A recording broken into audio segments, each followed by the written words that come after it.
Hello, my absolutely brilliant and beautiful astrology soulmates. I'm Stormie Grace, and welcome to your October 2025 Astrology Horoscopes. Now, October is one of these months where I feel like the sky is pulling us certainly into deeper waters, right? It's not necessarily the most easy breezy time, but I do think it is one of our more transformational months. Now, we've got Mercury, our mental planet, doing what it does and moving quite quickly. So, changing signs actually twice this month.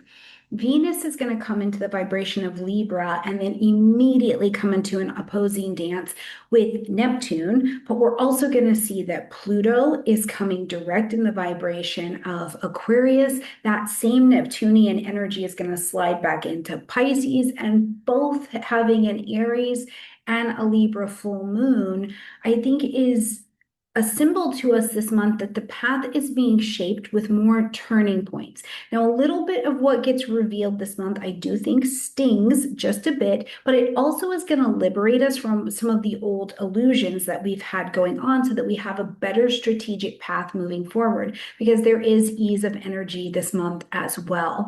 Now, quick reminders before we dive in. First and foremost, please make sure that you have your own natal chart so that you can see where these transits are actually happening in your chart. Because whether you're listening to me or you're listening to someone else, you're going to be getting a general astrological overview. And I want you to have the best. And the best astrology is your astrology. So you can click in my description box down below, come get one of your charts from me. And you can also, to help you really breathe that information in, go to my website in the description box down below and get the free Unlock Astrology Guide. It's a brilliant guide to help you begin to put these pieces together and to speak that language of astrology and make sense of where is this happening in your particular chart. Now, for those of you that are ready to go deeper, you're a little bit more advanced and you're ready to learn, or you're just ready to jump into some formal training, I would love to see you in GAFA.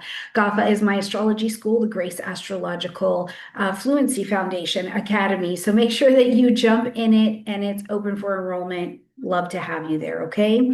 All right, as always, there's going to be timestamps down below so you can jump in and take a listen for your particular sign. And for those of you that are actually ready to move your practice forward, whether you're an astrologer, a tarot reader, a language teacher, whatever it is, the last YouTube challenge for the year is actually opening up November 5th. So if that is something you want to take advantage of, you're ready to shine, you're ready to learn what YouTube is and how it can change your life, I would love to see you in there as well. All right, beautiful friends, let's jump in and talk about what this particular month has to offer. Like I said, there's a lot of changing kind of winds that are at our feet as we're traveling this month, but I really think that they're all for the good. So first and foremost, as we are looking at the beginning of the month on the 6th, we see Mercury entering into the vibration of Scorpio. And on the same day, we're going to have a full moon that's lighting up in Aries at 14 degrees. So please make sure that you grab your chart and you're looking at where that 14 degrees is and where the Scorpio house is in your chart, okay? Now, as Mercury is going to move into Scorpio as we start the month, with it, our words and our thinking and our perceptions, they sharpen, but in the realm of emotional intelligence. Because of Scorpio energy, when you think about it, it penetrates, it's watery, it's going to seep in, it's going to be penetrating more of what we're thinking, what we're talking about. So you may start to notice that the conversations that you're having this month, you're not interested in shallow, you want to go deeper, right? The questions become more probing. People are really trying to get to our centers, or we're trying to get to the center of the Tootsie Pop ourselves. But the surface level chatter is going to feel a bit more unbearable. So as we're coming into the month, we have to acknowledge that we are literally taking language and the experience of how we're communicating with each other to a different place. Now, in some ways, that can be that, the shadow side of it, we're very suspicious. We're very suspicious, or we have an obsession about a piece of information that was given to us. But the gift is, as we're kind of probing through the depth of this information, is clarity. It's vulnerability. And in the vulnerability, we get clear because we're able to get the truth on all sorts of deals that we're making, things that we're talking about, right? Things that our perception has been. So this will be a really important energy, I think, for us. Now, in practical ways, how can you see this?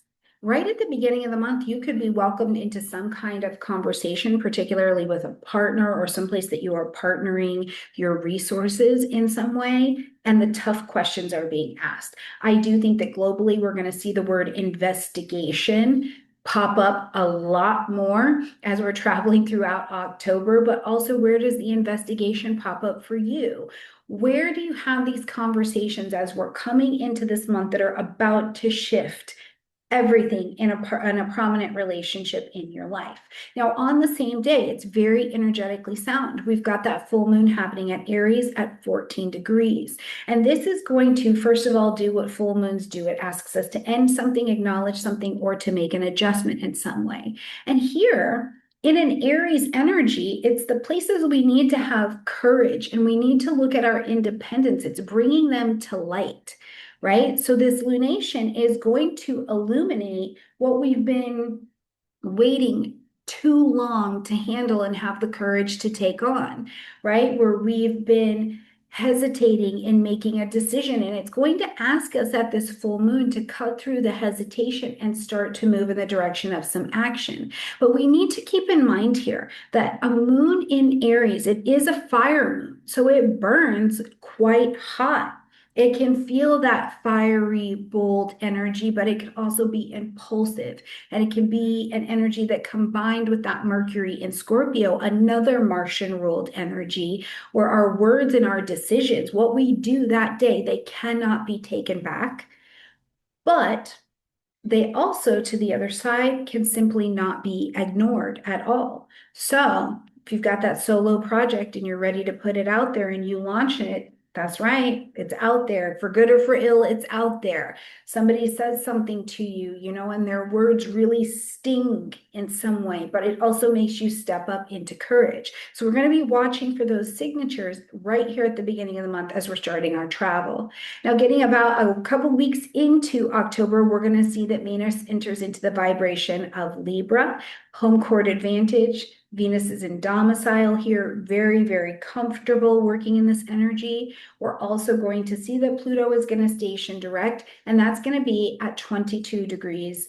That's going to be at 1 degree and 22 minutes of Aquarius. So make sure you're looking again at that on your chart. Now, when Venus comes home into 0 degrees of Libra, normally this is like a sweet and tangy domicile kind of energy. It's like I'm called towards bringing balance and beauty and justice into connection. However, pretty much immediately as Venus comes into this Libra energy, it's coming into an opposition with Neptune, who's right here in Aries. And this is a highlight immediately of a relationship tension that we've got going on. And likely the tension that we're being pulled in here is between what we dream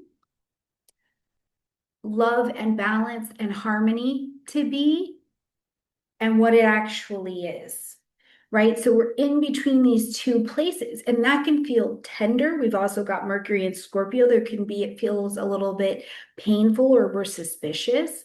But what's happening here is that an illusion of some variety that's not serving us anymore may be falling away. And it might be realizing that, in some kind of partnership or a place that needs balance, there are needs that are not being met, or someone is not meeting you where you need to be met, or that you've been glossing over some kind of financial situation or a creative issue, and it's not going to work to try and sweep that under the rug anymore. This is definitely a little bit of a reality check, but again, on the other side is the turning point of it this month. Meanwhile, we've got Pluto coming direct at that 1 degree of Aquarius, and this, I believe, to be quite seismic for us. Now, I know that people have said that Pluto is an outer planet, it's always working below the consciousness, no big deal. I happen to disagree, because after being retrograde since May 4th of this year, as it turns around, the Pluto rumble here has been through the collective. We've been pulling up tons of themes of control, things having to do with the power and impact of groups, of technology, the way our entire world and society is transforming, especially now that all of the outer planets are in new signs. So this is an important energy. We have reviewed some new things that came into the world, and now we've seen how to work with them and to integrate them.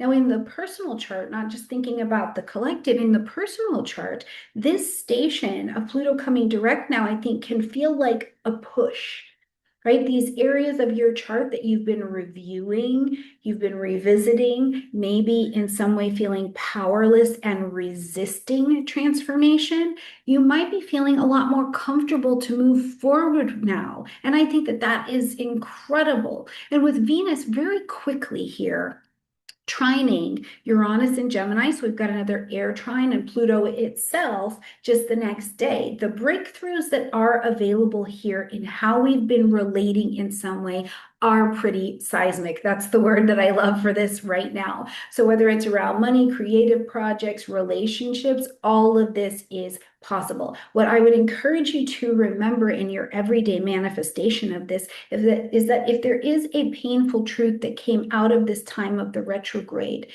it's actually the way to the fresh air into the healing situation. So if you felt like your career was stalled, or it was stalled because you needed to bring more tech in, you're likely more willing to bring that technological piece in now and see how it can help you. And this is an energy to have a nice recommitment, okay? On the 21st, we've got the new moon happening at Libra, and this is at 28 degrees with this really fascinating and kind of uncomfortable, I think, quincunx to Saturn, who's now slid back into that vibration of Pisces. So first of all, the new moon is our opportunity to plant our seeds of intention. And we're going to do that like a Libra, with fairness, with justice, with harmony. We're thinking about it in the air, right? We're getting our mental around this in a different way. And I tend to think that Libra lunations feel a bit lighter. They can, but this one kind of has this sharp, pokey little edge to it a bit, with this quincunx over here to Saturn, who's still retrograde in Pisces, because Saturn is demanding this responsibility. It's demanding discipline. It's demanding some boundaries, right? It's asking, how do you balance compassion and creating balance with some things that are just very practical, like right? Because you have to remember, in a quincunx, it's an adjusting aspect. The energies are not flowing as comfortably together, and the quincunx is showing us where that adjustment friction is at. It's not a comfortable balance. It is one that needs negotiation to be able to work with it. Now, the thing I want to always remind you is that in a quincunx, it doesn't necessarily need to be resolved. We need to have the experience of it being uncomfortable and seeing how we can negotiate it. So in everyday life and thinking, there might be circumstances that present themselves to you, whether it be a contract, some kind of commitment that you've made, a relationship that needs clearer terms or tending to it. This is kind of the we need to talk energy, is the way that I see this. And again, whatever is pulling to the surface that needs to have this conversation, it's going to be more about realizing that if I want to have a fresh start in this area of my life, avoidance will not get me to the other side, but instead, harmony is going to come through building a different structure on truth of what I see happening here. It's a really transformative piece and a chance to plant some nice seeds of intention. So if you needed to renegotiate something, this would be the new moon. I would definitely tell you to go for it. Okay. On the 22nd, we've got Neptune, who's retrograde now, also re-entering the vibration of Pisces, and the sun's going to also enter into Scorpio territory. So you see this month, we've got a lot happening on multiple days. So prepare to just double up on the energy, right? But you are strong, you are fit, and I think that you can do it. Now, as Neptune, one of the ruling energies of Pisces, re-enters Pisces at that final degree, 29 degrees of Pisces, while it's in retrograde motion, it's reminding us of what we built here, the good work that we did, the wisdom, the bringing all of the degrees of Pisces together that we learned it. Now, earlier in the year, Neptune did this little dance, right? Like just right before into Aries. And this is this new collective hinting that we're moving towards. We're going to have this individual awakening, but we can't have that. So it has to slip back into Pisces, reminding us that we do still have some healing to do around compassion, around receiving, around spirituality, around illusions that we have before we can step fully individually awakened into our next era. But Neptune is still a dissolver. So it actually can be a helper if we regard it in this way, right? It's going to dissolve what isn't real for us. And this can be disillusioning. It just can. But it also gives you a chance to reconnect with what was the old dream that you said you wanted to step forward, that as we started to move that forward and live in this different world, you went, whoa, hold on. I still have resentment, or I don't feel as spiritually strong just yet. Let me back up because now I see the direction of the vision that I want to go, but I also see where I need to do just a little bit of tending, right? Between 2025 and 2028, Neptune is going to form these brilliant trines with Uranus and Pluto. We're going to see it happen again. The continued breakthroughs that are going to come through ourselves, our thinking, our energy, our being, our spiritual lives, science, technology, but also collective compassion, it makes space during this retrograde slide back for a stronger re-entry as we're getting prepared for Neptune to go back into that vibration of Aries, and we step through that veil a lot stronger, okay? Now, on the same day, we've got the sun stepping into that vibration of Scorpio and the intensity of the atmosphere, and intensity does not equal bad. Intensity equals deeper. We're going more vulnerable. We're going to the delicious portions of us. We're going to the things that have ripples that or waves that ripple through us for days and hours to come. It's the gushy pieces of us, right? But Scorpio does also represent some of the space where we need to look at death and rebirth, detox, intimacy. You see into me, right? Which naturally for most of us will bring up a season where it's okay for us to slow down and do a little bit of shadow work. I think together with Neptune's return to that watery Pisces energy, it's a very watery kind of vibration we're moving in. But again, it's asking us to confront illusions, not to punish ourselves. This is not to punish ourselves. We're in the space of the growth past the shaming ourselves, but just now to make space for truth. And some of the truth will be that you are beautiful and have the capacity to bring that out into the world. That skill you have, that thing that your heart craves, it's a gift, it's beautiful, and you can bring it out. The shadow work, I don't believe, is always about where we're bad, right? It can also just be where we're hidden and we're becoming revealed. And sometimes the hardest thing, the most painful thing to get to the surface are our gifts and our blessings and the ease at which we're allowed to do life. That can sometimes be the most painful thing, right? In other cases, the pain is seeing that something that we really wanted to be true, it just isn't. And we need to align with that particular truth. So whether this is an old creative project for you, or a relationship comes up, a relationship resurfaces for you to get a different view or perspective on, it is a time where I think that you see it more clearly and the truth will set you free, of course, after it's done pissing you off.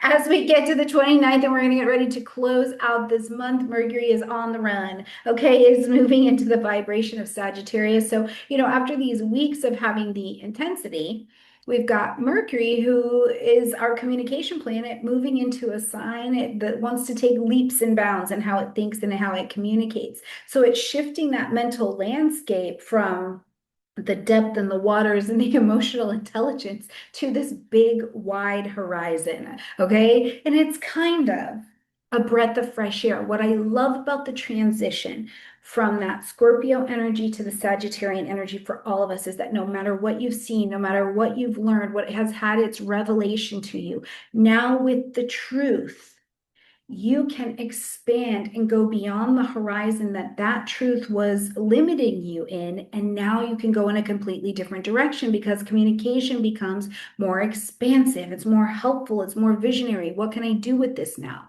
We'll move from asking, what is the motivation and what's at the depth of this to, okay, well, what's my new philosophy about it? What's the bigger picture of what I can do now that I know this? So it's an excellent time for getting a different view of the truths that have been revealed to you. Now, something else that it's great for is Mercury in Sagittarius is great for teaching. It's great for teaching. It's great for learning. It's great for travel. It's great for publishing, marketing, broadcasting, putting things out there in a much bigger way.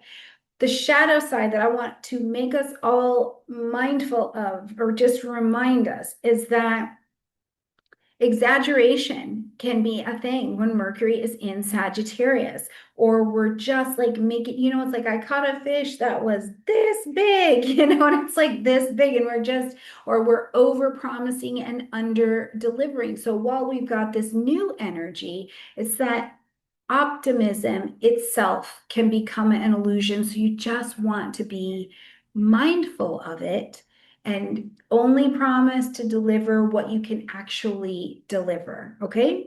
It's going to be an interesting month. We're going to hop in now and look at what this means for all 12 signs, specifically as it's going through the different houses. So make sure again that you grab your chart so you can see exactly which housing areas this is happening in for you and get a better idea of how this information this month is going to be spinning out. There are revelations and truths to see this month, but they are the ones that are going to set us free, and the authentic future in the new world gets set as we're walking and working through this month. So click in that description box down below and go check this out for your individual sign. And I cannot wait to see you as we walk every week through October. Bye, everybody. Aries friends, and welcome to your horoscope for October of 2025, where Aries this month really, especially the second half of the month, gets deep into the relationships and shared resources. So whatever bigger vision you have for the future, know it is going to come through the lens of relationships. I would not say that October is a super light month, but it is a month where your time, your energy, your finances, and how those increase are very much so connected to others. So we'll be bringing in some clarity and some breakthroughs in those areas. Now, Aries, before we jump in and get to talking about what's going on in the month for you, please make sure that you have your own natal chart so that you can see where these aspects are happening in your own particular chart. That is where the astrology gets really powerful, when you're seeing it through the lens of your own particular chart. You can grab that in my description box down below. And if you really want to follow the transits all year long, grab the digital transit calendar. You can still get 2025, but 2026 is available as well from our friends at Wise Skies Collective. And there's a little discount available if you use my code in the description box down below. All right, into the month we go, Aries. Now we are kicking off October with Mercury entering into the vibration of Scorpio right here on the 6th. It's going to light up your 8th house space.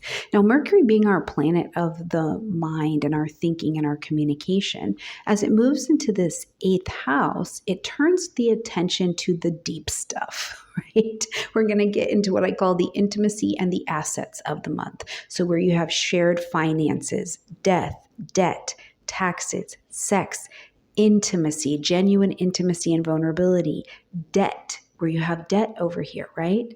The conversations might become a lot more probing. You're going a bit more deeply, right? Your partner's asking you about money, or you're asking some kind of deeper commitment. It's more vulnerable.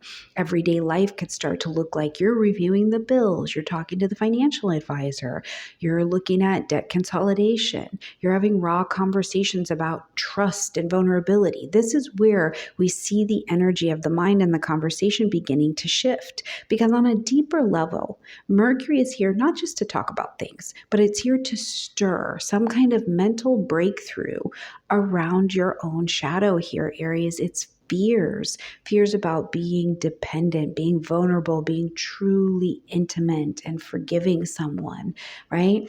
This can be uncomfortable, but this is also a chance to where I think this month, Aries, you get an opportunity to clear the mental clutter. And when you do that, the clarity about what you really want, how you're really willing to share with someone or another resource, and what you need, it becomes really, really sacred. So sit down, have that conversation about the bills, the debt, have that beautiful conversation with your friend that brings out the vulnerability, and let your heart shine through.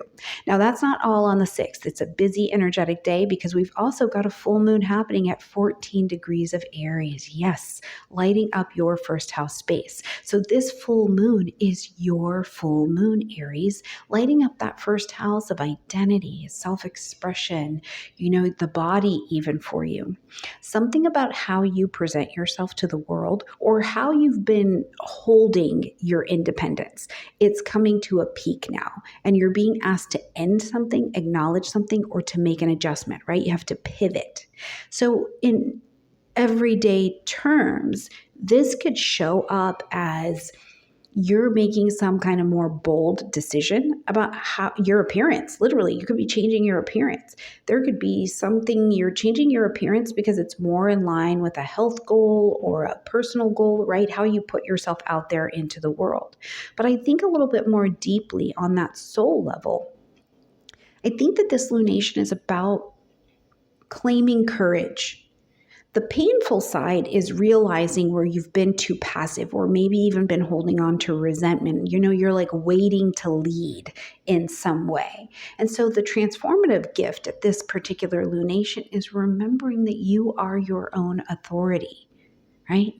The full moon in your sign is a reminder that your needs matter. Your identity is worthy of being seen. When you step into your courage is when you feel like that's all in alignment. So I wouldn't be surprised for some of you if you honestly don't have a situation at work or at home and it actually is making you stand up for yourself, or it's making you stand up in decisions that you've made and kind of really hold your frame. On the 13th, we've got Venus moving into the vibration of Libra, and this is where mid-month we are lighting up that 7th house space, because Venus entering your 7th house puts relationships at the front and the center, right? Partnerships, contracts, collaborations, any place you have a conscious one-on-one partnership is going to become a little bit sweeter, but it's also kind of on a highlight for adjustment because we're going to see that Venus begins to come into conversation with Saturn, Neptune, and Uranus. So it's going to be a bigger energy to be paying attention to. But Venus is not a hustle hard planet. That's what we really want to remember. Venus is about attracting in here. Venus is in a home sign when it's in Libra.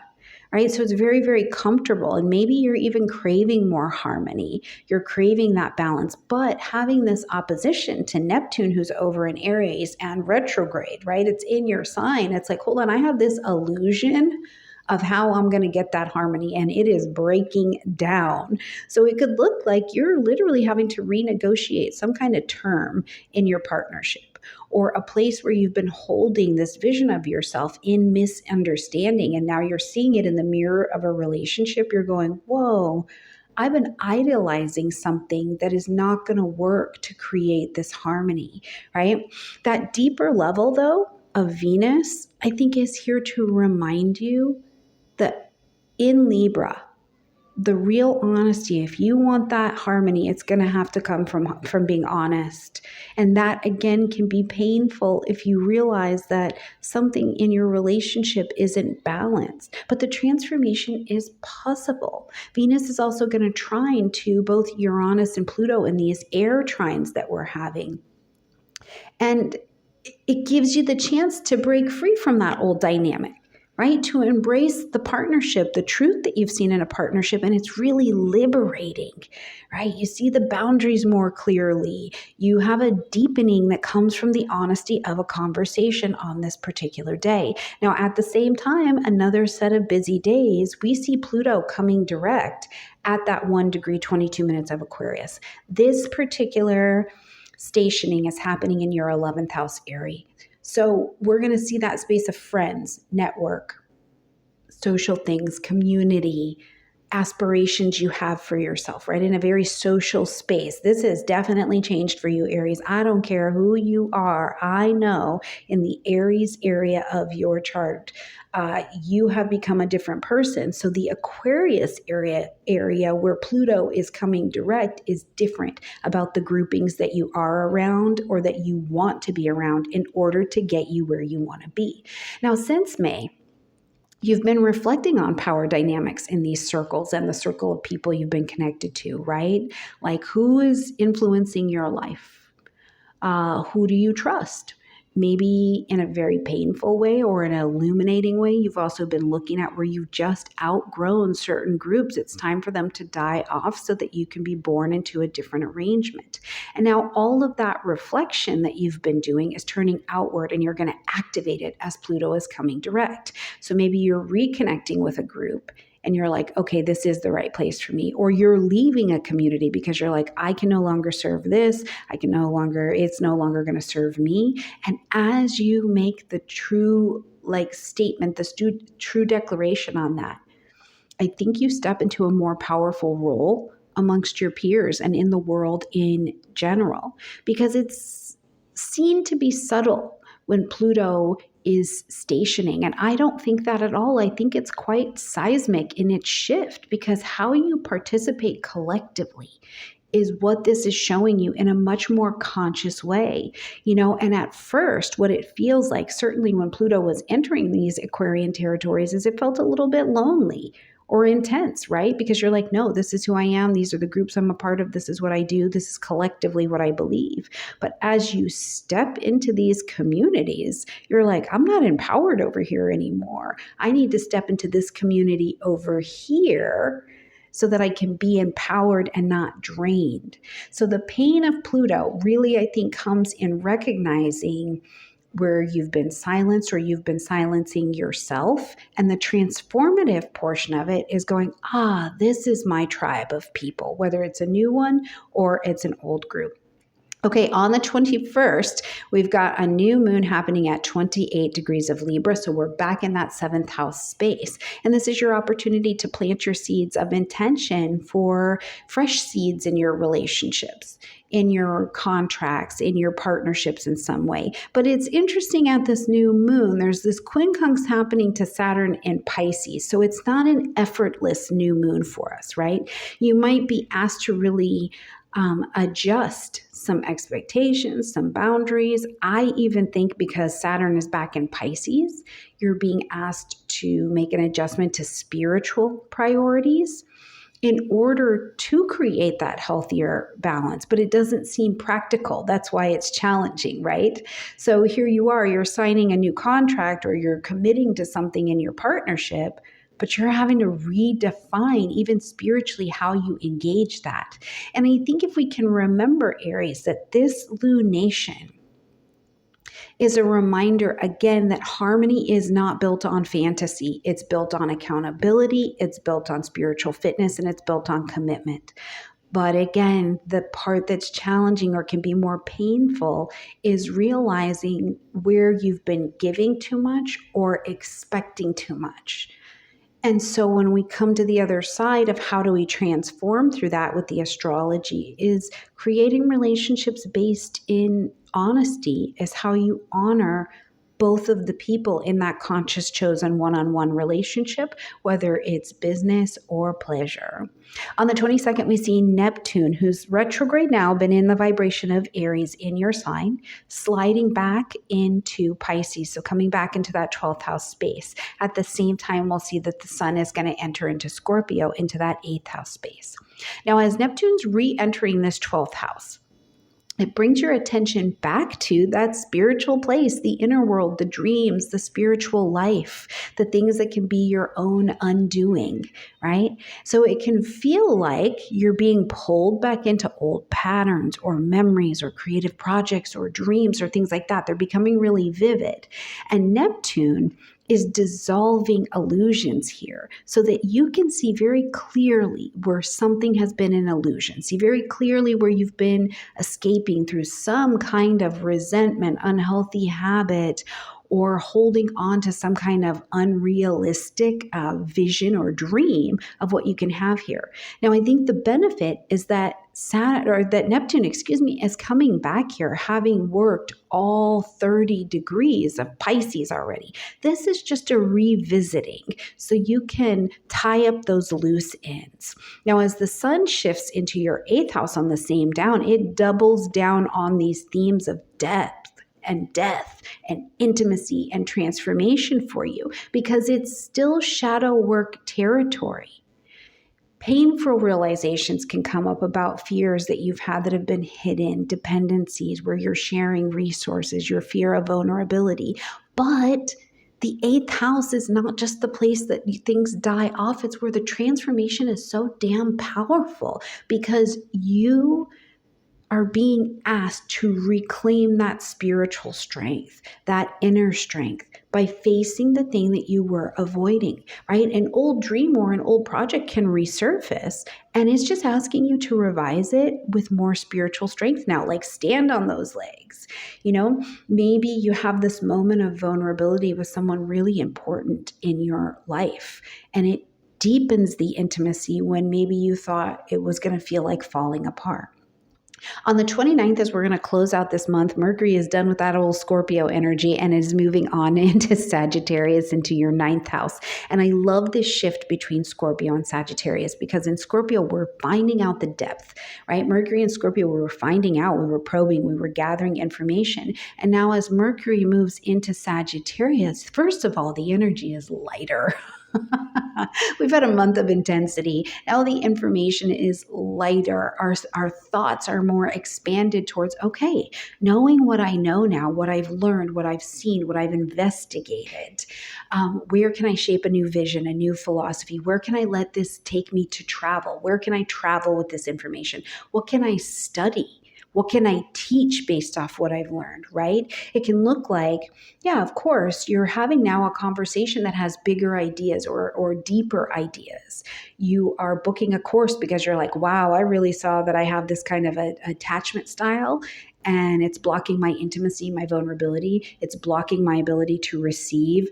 I learned this other thing about myself. Now I want to book this course and take it. Or you're like, I understand more deeply how I can help teach and be of service to people. Now, some of y'all are just going to be booking them damn trips, and I'm so excited for you. I'm so excited for you to go where you're going, okay? But it looks like a fresh breath after, I think, a heavier season in that energy of October.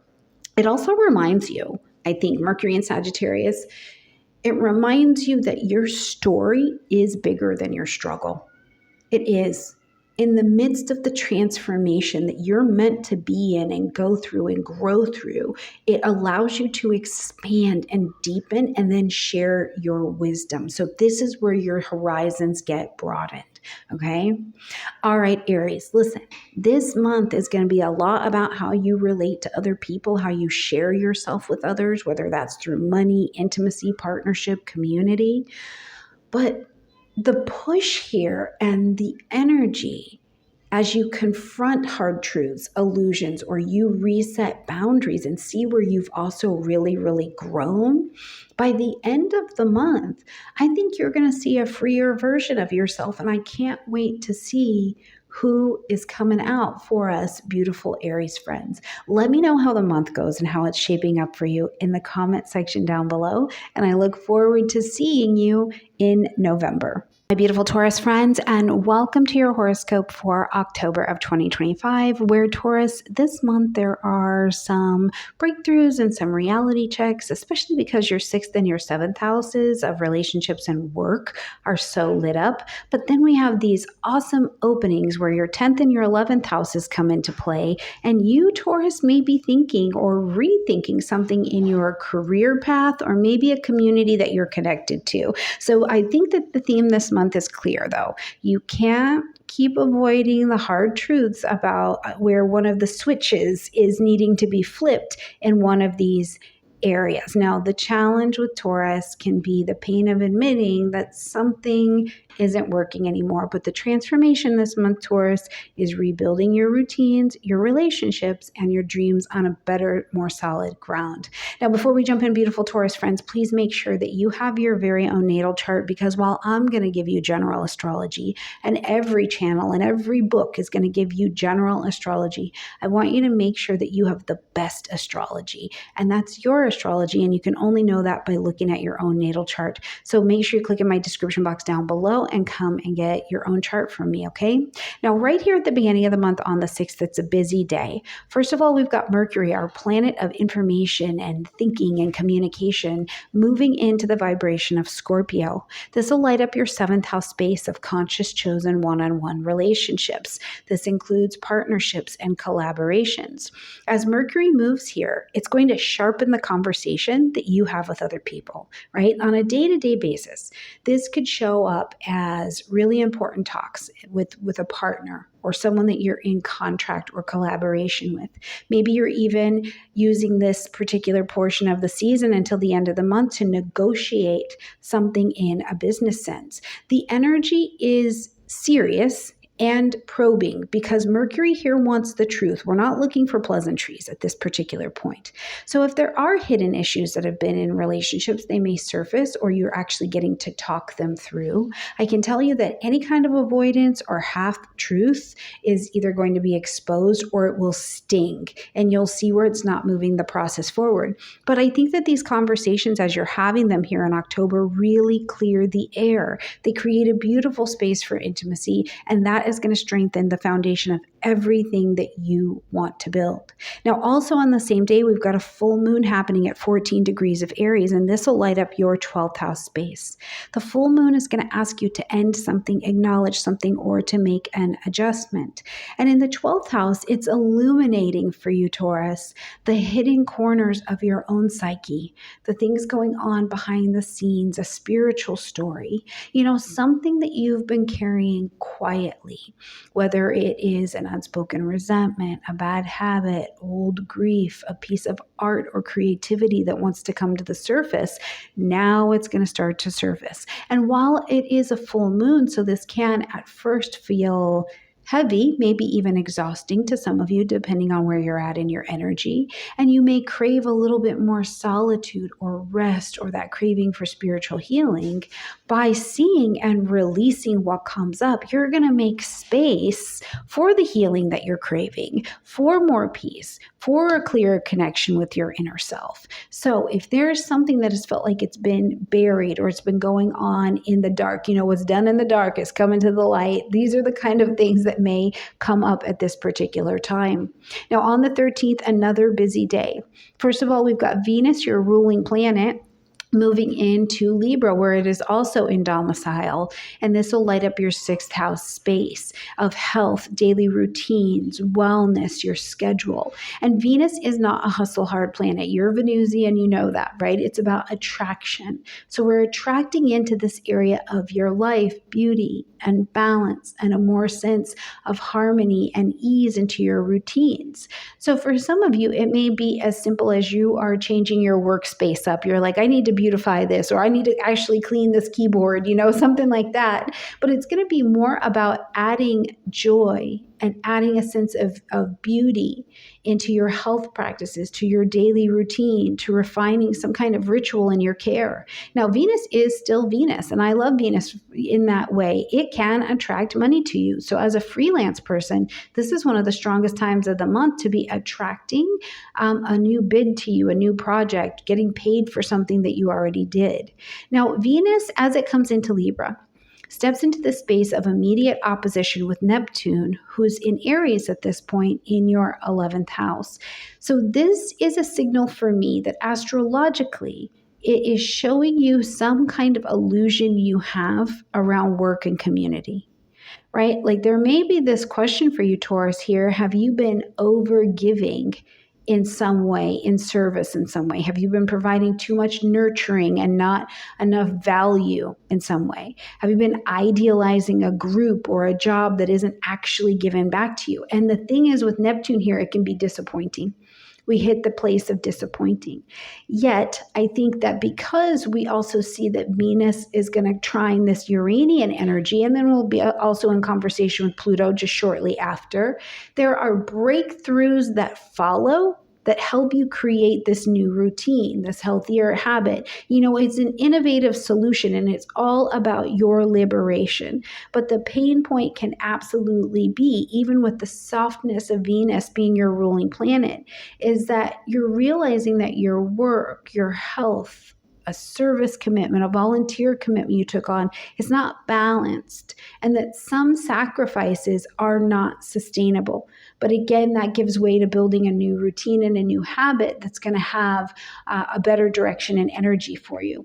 Now, we're also going to see that Pluto does come direct at that 1 degree of Aquarius, lighting up your 10th house space.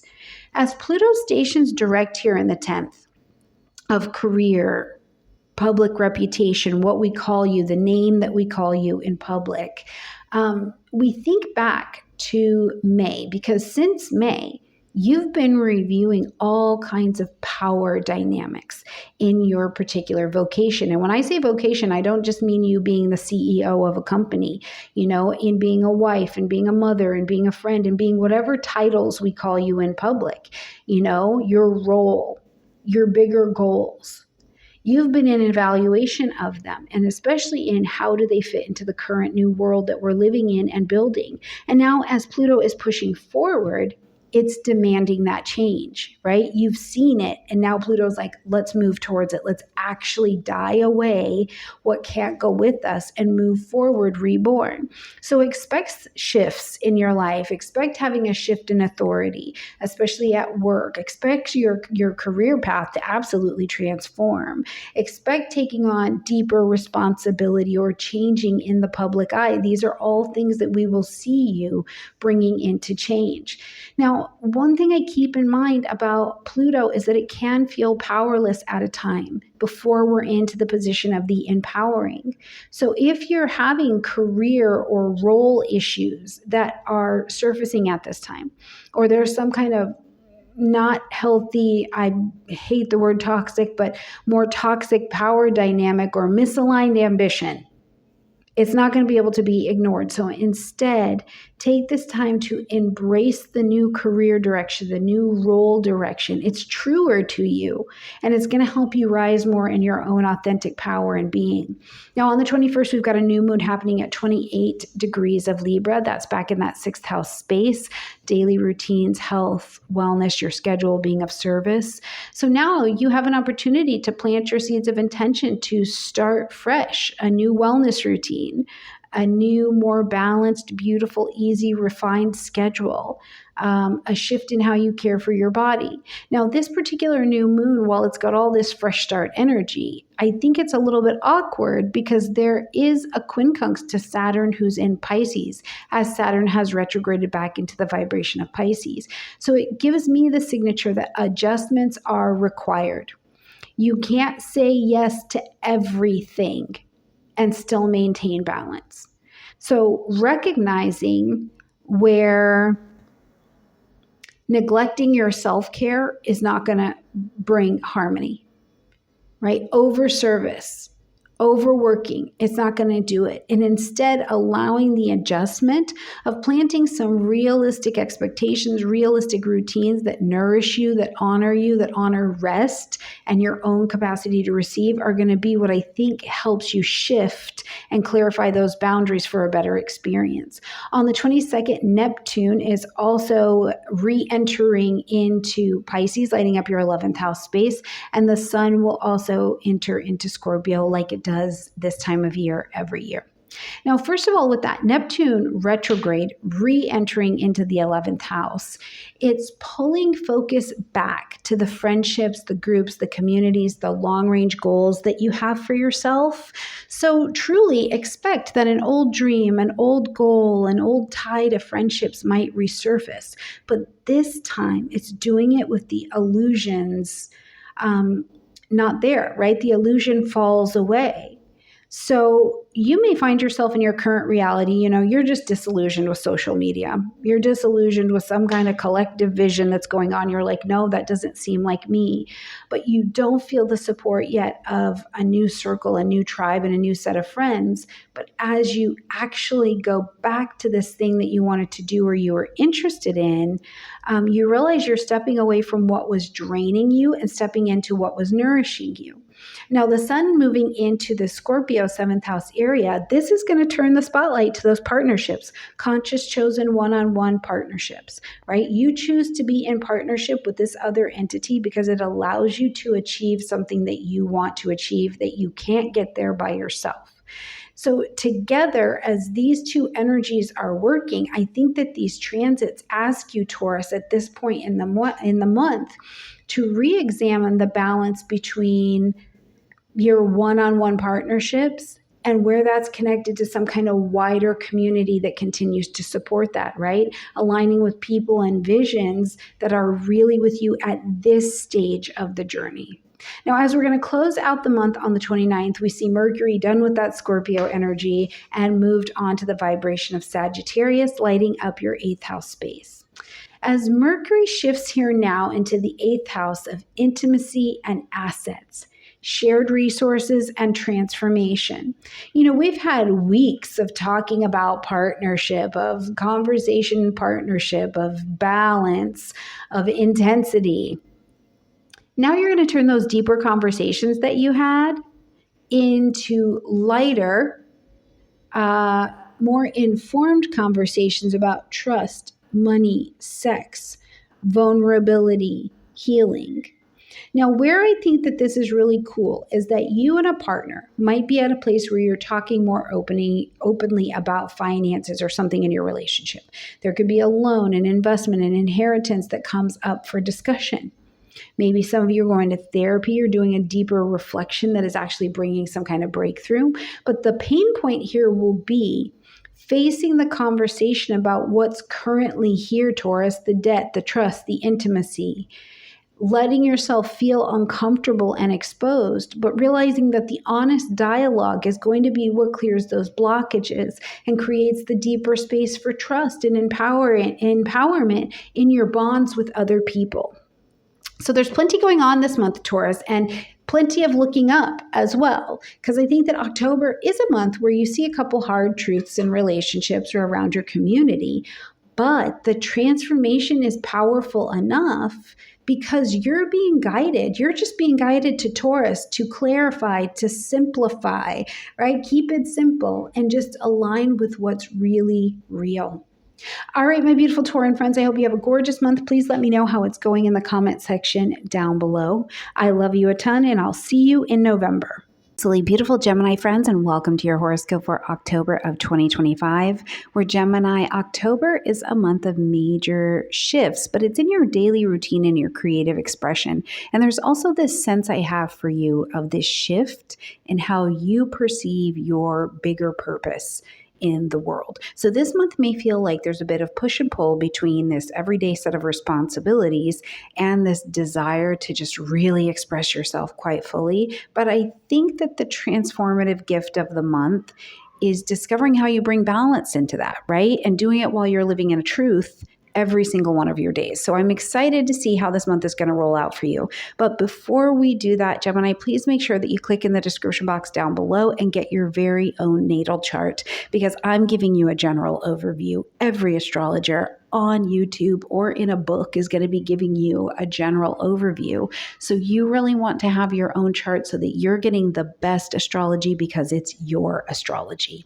All right, Gemini, let's jump in and see what the month has to offer. Now, kicking off right away on the 6th is busy. We've got Mercury entering into the vibration of Scorpio, lighting up your 6th house space. Now, your ruling planet being Mercury, but it moves into the 6th house of daily routines, work, health, routines. It makes your mind hyper-focused on problem solving, right? So your everyday life could start to look like you're revising a schedule or you're handling these small tasks that have been sitting there for quite some time. You're paying attention to your health, but it's in a lot of detail. Now, the challenge I do see with this transit is that overwhelm can set in, especially if you realize that your routines are somehow out of balance or that you've been ignoring different health signals that have been presenting themselves to you. You know, it can be like you feel like you're buried in responsibility. But the transformation that Mercury can bring into this space is to help you get to the root of the inefficiencies. That's very scorpionic, to get to the root of something. And it's so that you can see it and make smarter choices. So I do think that as this transit is blowing through till the end of the month, this is your moment to kind of reorganize and reclaim your space and your time. You know, you revamp that schedule to make it more manageable. You have a conversation with your doctor or your coach or your therapist, whomever you are seeing, and you get to the root of a health concern, not just the surface level stuff. Now, on the same day, we've got a full moon happening at 14 degrees of Aries, lighting up your 11th house space. So it's shining this light, all of the light, on friendships, networks, organizations, future dreams and aspirations you have for yourself. So something about your social life or a friendship or in your community involvement is coming to a peak at this time. You're being asked to end something, acknowledge something, or to make an adjustment. You know, you may realize that a group that you've been tied to is no longer in alignment with you, or that you just don't want to step into a leadership role in some kind of bigger collective project or dream that you have for yourself.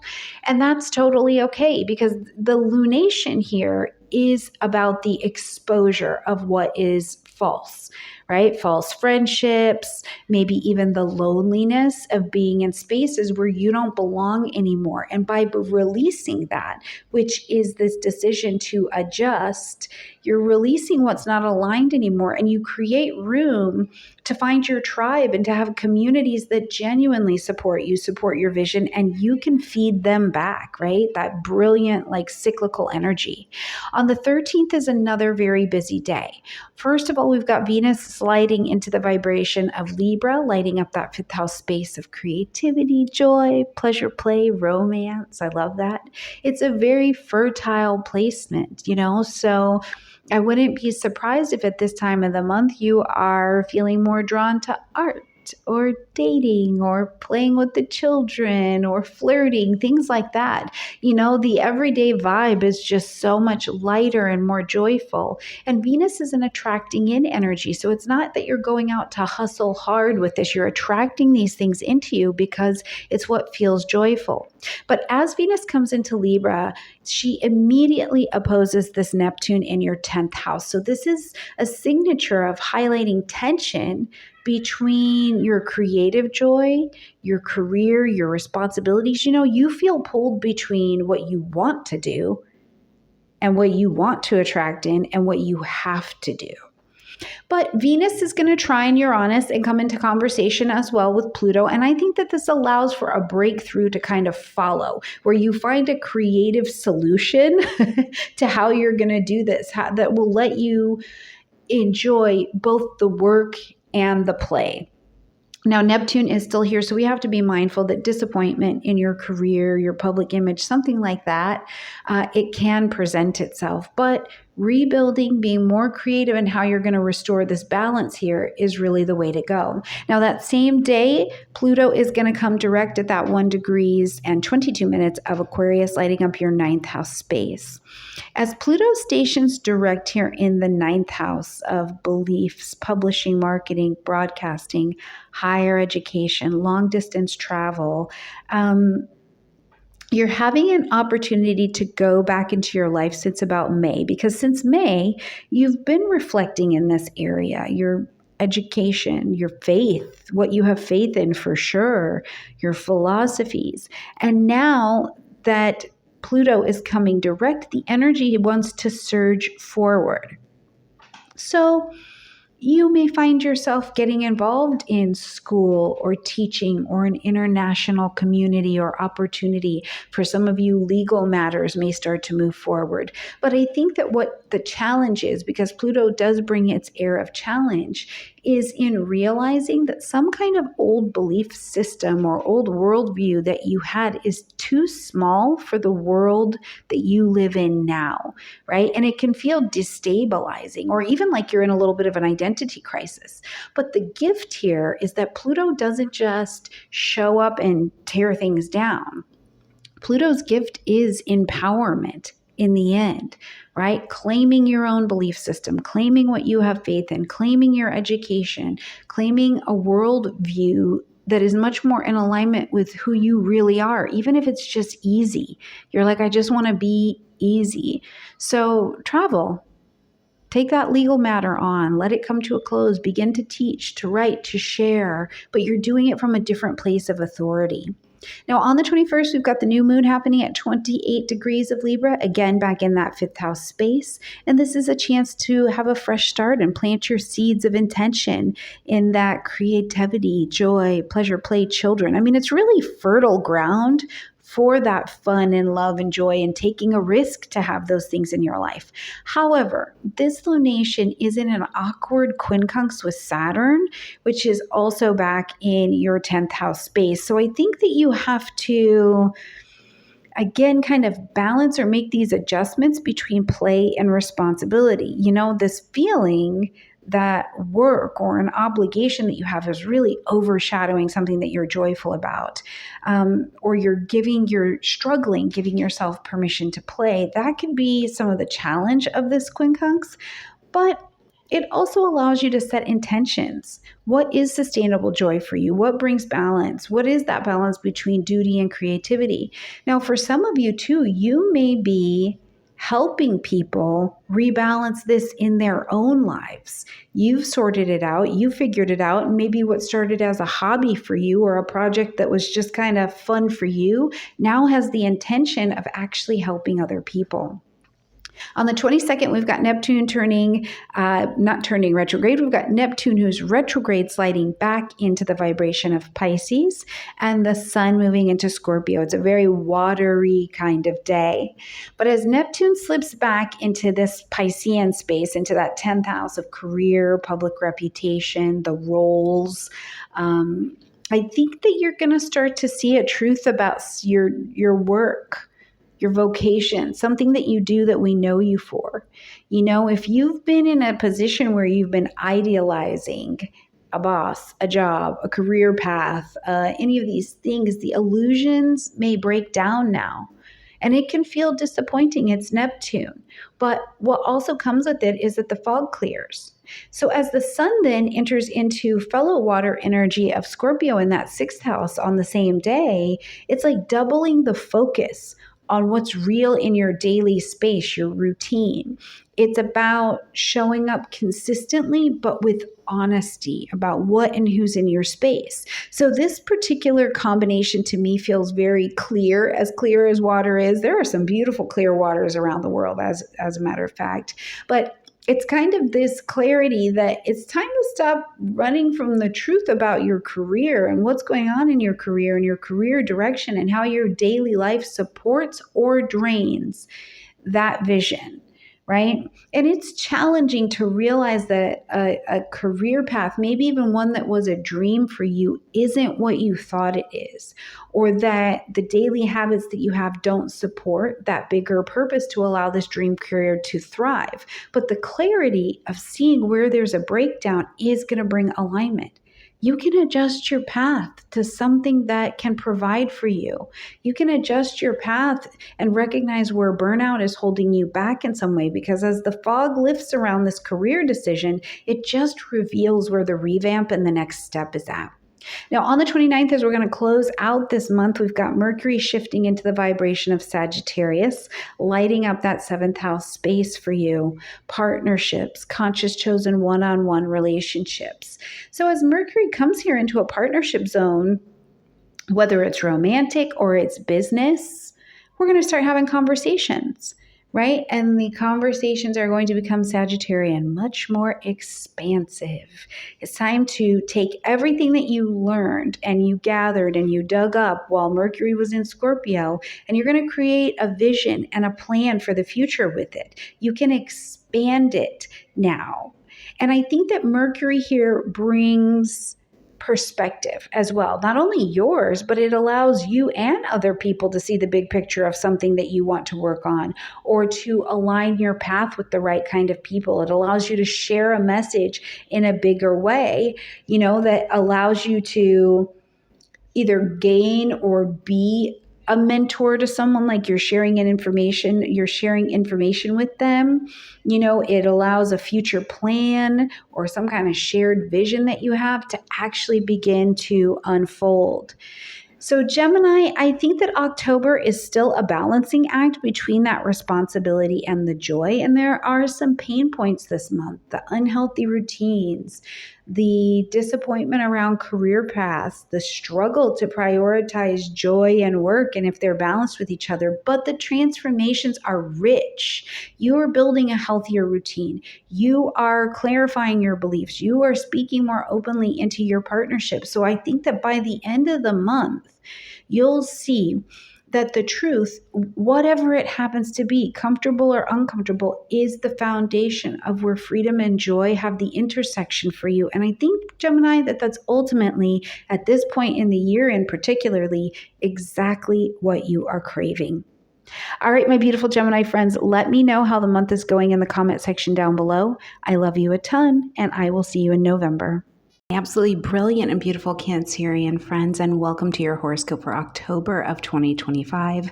For Cancer, this month there's a little bit of a tug of war between your home life and your public image. This month is about finding that balance between that inner world and outer responsibilities, while also taking this chance to rediscover where your joy is at. But I do think a couple pain points show up when the home zone needs a little bit of work or attention. And work is also kind of competing for your energy. So there's this dynamic this month where I think that the transformation available to you comes through where you honor some kind of slowdown to your creativity. And it allows you this space to kind of see, where do I need to re-navigate or rethink what's happening between this home and work balance. All right, beautiful Cancers, before we jump in, please make sure you have your individual natal chart. That is really where you're going to get the most powerful astrology, because the best astrology is your astrology.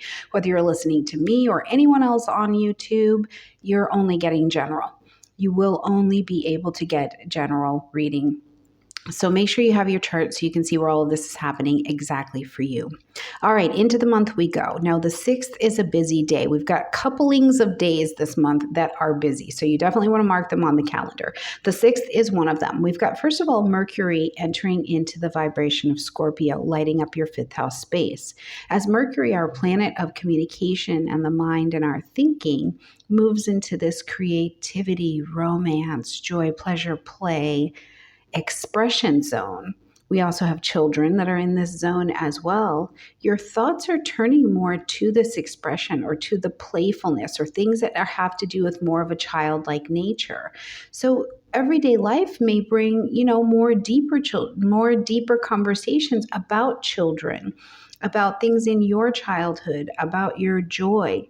Maybe you're feeling a little bit more inspired to pick up some kind of creative project that has previously been neglected or something like that. But it's an interesting energy as well because it is scorpionic. So a bit of a pain point is that you may realize, Cancer, how much joy you have sacrificed for your work or for some kind of family demand. And this can feel a bit discouraging. Now, where I want to encourage you is that Mercury here can remind you that joy is not optional. It's not optional. Joy and rest are not optional. They're fuel. Right? Honest conversations at this point in the year about what you really need can actually reignite that joy and that passion and that play into your life. Now, it's interesting here as well because it could be that whether it's your own inner child or your child, but a child's needs may spark a deeper reflection for you in this particular zone as we're traveling through the month. Now, also, on the same day, we've got the full moon happening in Aries at 14 degrees. So locate that 14 degrees on your chart for sure. But this lights up your 10th house space. This is career, public image, your role, your title that we call you in public. And the full moon is going to ask you to end, acknowledge, or to make an adjustment under all of this light. Something you've been building professionally is absolutely coming to a head. Now, whether that is the head of an ending or a turning point or maybe even recognition, it's definitely being seen under the light. And while that can feel intense, because your role in the world is shifting or it's colliding in some very public way with needs that you have that are very private. So the pressure or the visibility of your career demands can feel overwhelming, or the role that you've taken on can feel overwhelming. But particularly if you've been neglecting something personally that's needed a bit of attention. So this lunation is a signal to help you see, first of all, is it time to make some kind of adjustment in your career path? It doesn't mean you have to completely throw away a career, but is there an adjustment that needs to be made in some way that allows this to have a little bit more space to meet your needs more fully? But also, is there a career path, or is there something you're doing or a role you have taken on that's making you question if it's really worth your energy or not, right? Because if it's not worth your energy and you're not going to be able to fully put yourself into it, it's giving you permission at this lunation to maybe let it go and slip into a role that is a lot more aligned. On the 13th, also a busy day, we've got Venus sliding into the vibration of Libra, lighting up your 4th house space. Home, family, real estate, property. Venus coming here is drawing in a sweetness, drawing in more beauty, a desire for harmony in your living space, but also in your close relationships, right? So you may find at this point in the month that you're like, I want to redecorate. I want to redecorate my house, or I want to spend more time in my house, simply nurturing it. I want to be a bit more on my own. I want to nurture my own inner world, or be close to my loved ones or my family members. And that's a delicious experience as Venus is here, because it helps you to not only beautify that space and create something more nurturing, but if family matters surface, you can bring a bit more resolution, and it's easier with Venus there. Now, as Venus comes into this Libra space, she's going to immediately oppose Neptune, who's over in your 9th house. And this is a highlight to me that there are some kind of illusions potentially around home versus a bigger vision that you have, like faith or travel or education. There's something more expanded here. So Cancer, you may feel a bit more torn between caring for your family and taking that really big trip, working away from home, chasing a big dream that you have. Now, Venus is going to trine against Uranus and Pluto shortly after. So I think there's some breakthrough to come here. The new ways to balance that, the new ways to grow or to plan this or have more intimacy in your life around it, that I think will definitely come to the table and help you create that home life that supports all of these areas. Now, also on the same day, we see Pluto definitely entering that conversation, but entering direct at 1 degree and 22 minutes of Aquarius. And this for you lights up your 8th house space. This is in the 8th house of what I call intimacy and assets. So you see into me. It's a deep house. There's shared resources that are happening here. There is death, debt, and taxes that are happening here, but whatever is going on, it all leads to transformation. Since May, Cancer, you've been in this area of your chart with Pluto and Aquarius, reflecting on finances, relationships, sex, vulnerability, power dynamics. Now, as Pluto is coming direct, those issues that you've been in a reevaluation with can begin to move forward. So this could look like shared money or a shared resource you have in some way are resurfacing, and they're ready to be handled now. If there's a debt or some kind of detox that needs to be done or paid off, that those personal, intimate issues can come to the table. Now, what can be challenging about this directness, and I think it was more challenging during the retrograde, now is more the time for the solution, is that control issues in intimacy. Control issues in your finances may have felt really heavy. You're realizing there's some layer of powerlessness in this particular area. But Pluto's gift is always empowerment. You're being asked to reclaim your agency in sex, in money, in emotional intimacy. So maybe you and that partner, whether that is a romantic partner, a business partner, a collaboration, are going to revisit a financial agreement. Maybe there's an inheritance, a loan, or a tax issue that comes up, but you're more embodied to take it on at this time. On the 21st, we've got a new moon happening at 28 degrees of Libra, so back in that fourth house space, the opportunity to plant your seeds of intention for new beginnings in that home, family, real estate, property, inner emotional and psychological space.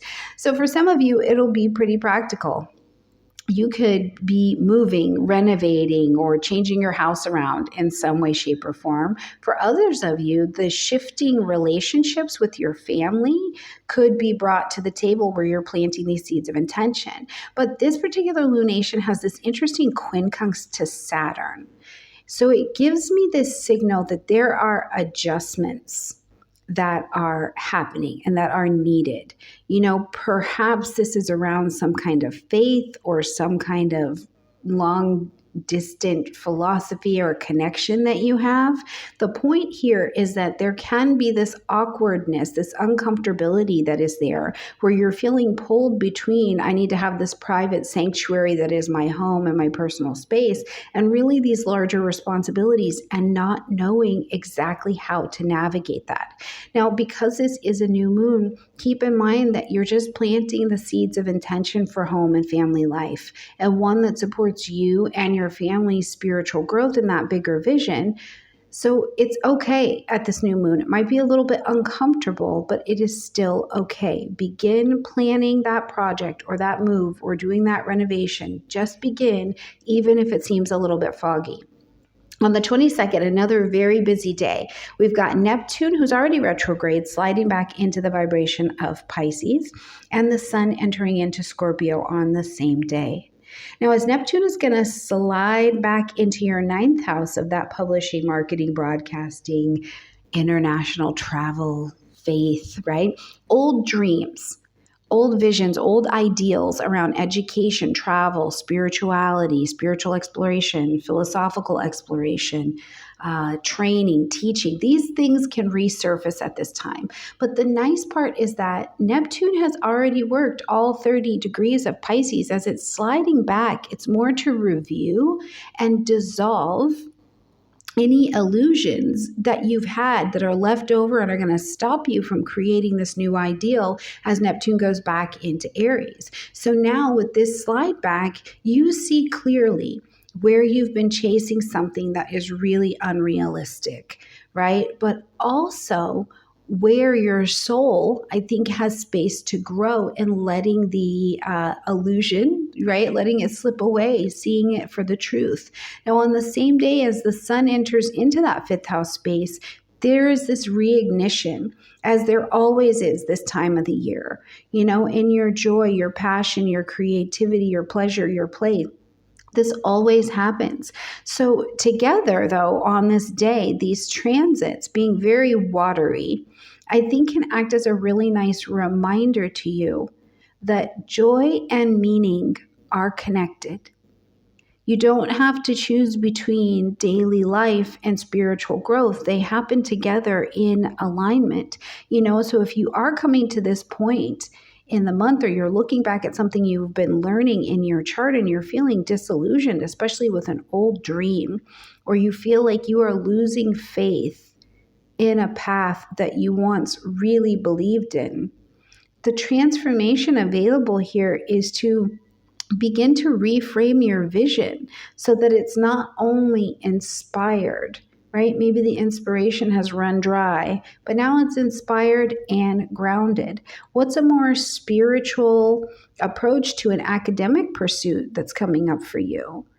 Maybe you need to reimagine those travel or those study plans. Whatever it is, let me know in the comment section down below. All right, Cancers, we are going to close out the month of October. We've got Mercury entering into the vibration of Sagittarius, lighting up your 6th house space. The 6th house is of health and work and daily routines. I also like to put your mental health and wellness in there.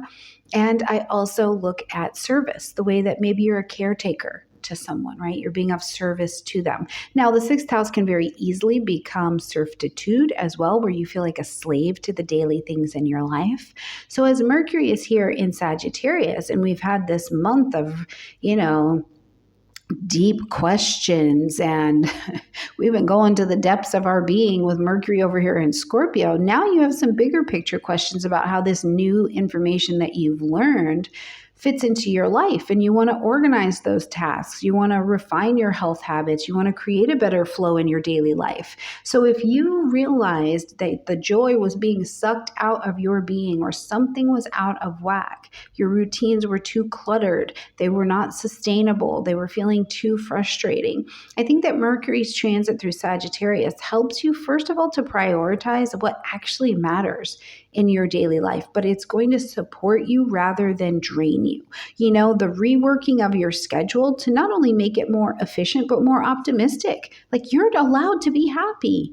You are allowed to be joyful. You are allowed to brush your teeth with a sense of joy on a daily basis. These are things that Mercury may even pull your head around to in terms of the big picture of your life and your long-term goals. How can you have a health and a daily routine that clicks with Cancer?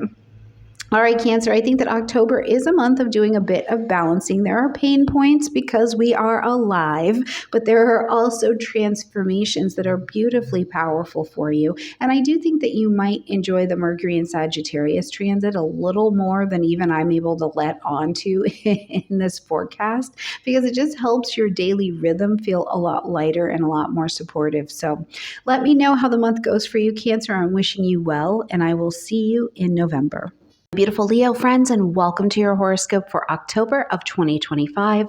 Where Leo, this month, home, partnerships, and speaking your truth is what is on the agenda. And we have got a full moon this month that I am very excited about for you, because if you've been thinking about going back to school or teaching or doing a program or something like that, this lunation is supporting you in moving forward. But there's a big theme in your transformation for the month being the reclamation of your own voice and reestablishing home in every way as a beautiful sanctuary for yourself. All right, beautiful Leos, before we jump in, please make sure that you have got your very own beautiful natal chart, because that is the only way to have the best astrology, because the best astrology is your astrology. And whether you're listening to me or someone else on YouTube or reading books, unless they're specifically working on your chart, you're only getting a very general idea of what's going on. Instead, you want to have your chart so you can see exactly where these transits are happening in the houses for you. Okay, beautiful Leos, let's jump in and take a look around. Now, kicking into the month, it is busy right away. As soon as we're here on the 6th, we see Mercury moving into the vibration of Scorpio. This is going to light up your 4th house space of home, family, real estate, property, your roots, your family. Now, our thoughts as Mercury moves here turn inward. Our conversations turn inward towards our living space, your dynamics in your family, things that are in your private emotional world, contracts around your home. So your everyday world could start to look like at this time that you're having conversations with your parents or family members, or this reflection on your own sense of security and what your emotional needs are. You're really thinking about them, not just feeling through them. Some of you could actually be planning home changes as well. And yes, it could be you're planning to make a move, but I think, Leo, there's this sense like even in your own current home space, there's something that just needs like a replanning. Like the bed just does not go on this wall. And it seems like that is a shallow thing. But when you're living in a space that doesn't feel like you, sometimes a bed to wall change can really shift your perspective and let you say, wow, this is honestly an emotional need or an energetic need that I haven't really been meeting. And now I feel like it's a little bit more released to be able to do that. whatever it is, as the Mercury is going through Scorpio transit comes up, all of the conversations around home and family that come up, whether they're old wounds or secrets or resentments, the point of them is going to be speaking about them, communicating about them honestly and from the position of your needs, because that's how we're going to create greater care, deeper care in this space for yourself. Now, the same day, the full moon is going to be at 14 degrees of Aries, lighting up your ninth house space. The ninth house of publishing, marketing, broadcasting, higher learning, travel, faith, like genuine faith that you have, something in your worldview or your educational view, it's kind of coming to this shebang, this climax, right? And I love this because for some of you, it looks like you're going to actually be completing that course. You're going to actually be completing something to bring it to its next stage. Some of you are going to make a travel decision. Some of you are confronting beliefs or ideas or philosophies that don't serve you anymore. But there's a handful of the Leo tribe that I think you were studying something or you were working with a mentor, and now you want to go back to it, and this lunation supports it. It supports it. Now, it's not for free, right? It's not for free. In the ninth house, letting go of an old philosophy or an old idea in order to move forward, that's kind of the price of admission. But the transformation to it is that once you let go of that outdated belief, you create the space for that new adventure, that new information that's really authentic to grow through you. So if you've been thinking about going back to school, or if beautiful Leo friends, there was something legal or international you needed to take care of, this is a great full moon to help put a little wind in the sails. Now, on the 13th, this is also a busy day. Venus is busy this month.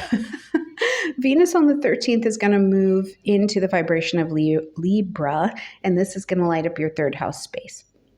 Third house of communication, learning, siblings. I like to put websites and writings in here as well. So first of all, this space in the third house, all of these communications are going to take on a sweeter tone because Venus is an attracting in, bringing harmony, lightening up the environment a little bit energy. It's not a hustling energy. So now if you had something you needed to write, you needed to teach, maybe you've gone back to that school, right? It's sweeter. You're enjoying it. Or you're simply connecting in your neighborhood or with your siblings, but there's this like delicious enjoyment that's coming with it as well. Now, Venus is connecting. Like I said, Venus is very busy from the 11th moving forward. Venus is connecting with everybody and her sister, to include coming in and having an opposition with Neptune, who's retrograde in Aries, lighting up your 8th house space. And this is exposing some kind of illusion to you, Leo, some kind of illusion in intimacy or something around money or shared resources. And it's a tension that at this point in the month, it's really highlighting a truth. Something's hidden about finances, about sex, about your own emotional vulnerability in some way, right? Now, Venus is then going to hit the trine between Uranus and Pluto, who's also retrograde, just shortly after. And this, I think, is good because it brings a breakthrough. Whatever's been exposed, especially around your emotional needs, things in your family, there's a breakthrough and it creates this clearer conversation. And it also, Uranus is involved. So innovative problem solving becomes a thing here. Yes, you need to speak your truth. And that's going to bring some new understanding and new relief, even if it stings a little bit. But I think that it ultimately brings a financial or an emotional matter to some kind of resolution through these particular aspects. Venus is going to be very, very busy. Now, also on the 13th, we've got Pluto stationing direct in Aquarius. This is at 1 degree of Aquarius. So in your 7th house of conscious, chosen one-on-one partnerships. Since May, Leo, you've been reviewing the relationship zone, and particularly in a very Plutonian way, which are about power dynamics, are about things, realizing things about people in your conscious relationships that are dying off. Some of it would have likely been a bit painful even, right? And now Pluto is going to be pushing forward, and these dynamics demand transformation. Pluto's not asking or suggesting that we change it. It is demanding transformation. So this could begin to look like, the shifts in your marriage, the shifts in your business or collaboration, shifts in legal agreements that are coming up. Because what's happened now is that you've seen it, or it's been brought to the surface, and you're able to face something that it's an unequal dynamic in your partnership, or it's something that's toxic. It feels heavy. It can feel more confrontational. But we've spent the earlier portion of the month with you looking at what are your emotional needs? What do you need? What do you need to have roots and feel grounded? And by reclaiming that, you reclaim your power. And that allows you to create partnerships that are more balanced, more based on the mutual respect that the seventh house actually demands, okay? On the 21st, we've got a new moon at 28 degrees of Libra, again, back in that third house space. This is your opportunity to plant your seeds of intention to begin something new here in this communication zone, right? It's also, I think, a great time, a fertile time to set boundaries. Set boundaries that are very Libra. It's not about keeping people out and keeping you in. It's about even just using language that says, here's who I am, here's what I am about, and here's what I need to be safe, to be fulfilled, and to be in balanced partnership with you, right? It's a really fertile time also for starting third house things, new projects, new writings, new courses. You are very well supported to begin new courses of learning or teaching this month. And I really want you to hear that, because if you've been feeling a bit exhausted or disconnected or uncertain about which direction to step into something like this, you have a stronger connection now. You also may have a stronger connection to something around your siblings at this particular time. This lunation has an interesting conversation, a quincunx going on with Saturn. So this is creating an awkward adjustment.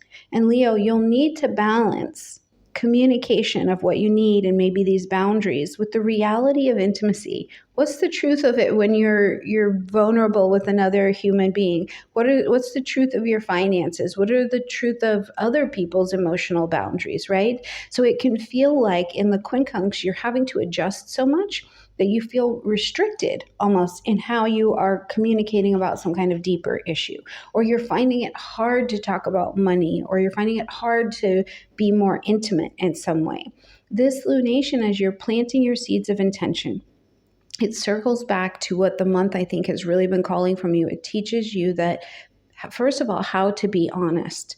And that honest, clear dialogue is going to create that stronger, healthier relationship and more trust in it in general. So begin writing, begin studying at this lunation, have an honest talk with your siblings, your families, your neighbors, set those boundaries. The lunation is here to support you. 22nd, also a bit of a busy day. October is busy, friends. We are busy. So we've got Neptune, who's already retrograde, sliding back into the vibration of Pisces, into that 8th house space for you. And the sun is going to enter into Scorpio like it does this time every year. Now, as retrograde is going to Neptune, as Neptune is going to retrograde and going to slide back into this 8th house, into Pisces, the house of intimacy and assets, a very vulnerable home, right? These old illusions about money, sexuality, death, debt, taxes, deep emotional bonds, inheritance, insurance, these things may begin to dissolve, but they're leaving you with a clearer picture, but it can be kind of disappointing as well, right? You were really thinking this area in your life looked a certain way, and now here you are, and you're like, wow, this is not what I thought it was or what I thought it was going to be. Now, at the same time, we've got the sun entering into fellow water energy, Scorpio, and it's in your 4th house. So it's illuminating that home, family, real estate, property, emotional roots zone. And together, as you have this illumination of the Scorpio season that immediately is in conversation with Uranus and Pluto as well over the next couple days, for you, the theme is really about making sure that your emotional needs are being met. And together, these two energies, these transits, ask you to face the truth about your inner foundation and those needs, and also the truth about your intimate bonds. Are you sharing intimacy? Are you letting people see you? Right? Maybe there's a pain point in realizing that some kind of financial or emotional connection really isn't what you thought it was, and it feels destabilizing. But that clarity also will be what allows you to rebuild deeper intimacy. I'm not saying that a relationship or a dynamic dies, it has to die off in the way that it was, but there's a deeper intimacy that's available from the truth. There's a home life that is more supportive and supports your actual growth instead of an illusion of growth that you had, right? So there could possibly be some kind of home or family situation that is definitely revealed, but it's a great place for therapy and shadow work as well. On the 29th, as we are going to close out this month, we've got Mercury shifting into the vibration of Sagittarius. For Leo, this will light up the fifth house space of creativity, romance, pleasure, play, children. And, after a heavy month of Mercury in Scorpio, and we're plummeting through the depths of our thinking, we're being very probing about ourselves, your thought life gets lighter. It's turned more towards the joy and the expression that I think is such a definition of Leo energy. You want to talk about love and art and fun and things that actually inspire you. So you may realize too that it's been a while. You've kind of deprived yourself of the fun and the joy, and you're focusing so much on the heavier things, the heavier responsibilities. And now, as Mercury's here, it invites you to speak, create, and reconnect with some of the lightness of life. Now, for those of you who do have children or are maybe having children, conversation about those babies could be coming up. You're talking with a child and you're learning what inspires them. And maybe it's a path that's completely different. You really thought that they were going to be going to this school, or you really thought they were very good friends with this person, and it comes to find out they're going in a whole completely different direction. So it'll be interesting to see what is happening. And for some of you Leos, at this point in the month as well, again, you are supported in beginning some kind of creative writing or teaching project. And that is a theme that continues to move with you with some wind in your sails all month long. All right, beautiful Leos, October is a month. The deep conversation is here. There are pain points because we are human, but by the end of the month, that Mercury energy, I think, reminds you that joy, pleasure, play, and creativity are not luxuries. They're vital to your spirit and vital to the journey. So let me know how October goes for you in the comment section down below. I love you a ton, and I will see you in November. Friends, and welcome to your horoscope for October of 2025, where Virgo this month it's a mixed bag of practical matters, which you're into, and deep relationship transformation. I'm going to tell you up front, I do see a couple pain points here, and they really are going to come from facing financial truths. They're going to come from power struggles in work and in intimacy, but there is transformation and it's pretty powerful. You're rebuilding a relationship with money, your voice, and your partnerships this month, Virgo, that absolutely will change the game for you. Okay, Virgos, before we jump in, please make sure that you have your very own beautiful natal chart, because whether you're listening to me or someone else on the internet giving you a beautiful horoscope, you are only getting the general. Unless they are actively working on your chart, you are only getting the general. And the very best astrology is your astrology, and that's what I want for you. So make sure you have your own chart so that you can see where these transits are happening in the houses specifically for you, and scooping up certain planets so that you're getting the very best that astrology has to offer. Okay, beautiful Virgos, into the month we go. Now, right at the beginning of the month, we have days of events that are happening. So there are going to be busy days that happen this month. So just make sure you mark them on your calendar, okay? Or make sure you have the digital transit calendar from our friends at Wise Skies Collective so you can see some of these days just lit up in a highlight. You see how absolutely busy they are. Right here on the 6th, we've got your ruling planet Mercury entering into the vibration of Scorpio. This will light up your third house space. This is all about communication, thinking, networks, your siblings. In the third house, I also like to put things like your writing. Maybe you're writing a book or you're writing a website or something like that. All the spaces where you're writing, we're going to see this in the third house energy. Now, your mind here in Scorpio, it's sharpening, okay? It's sharpening. It wants to dig deeper than it normally does. It wants the truth behind those words. It's like words mean things. And you already being mercurial, this is just, the joy of what does that mean?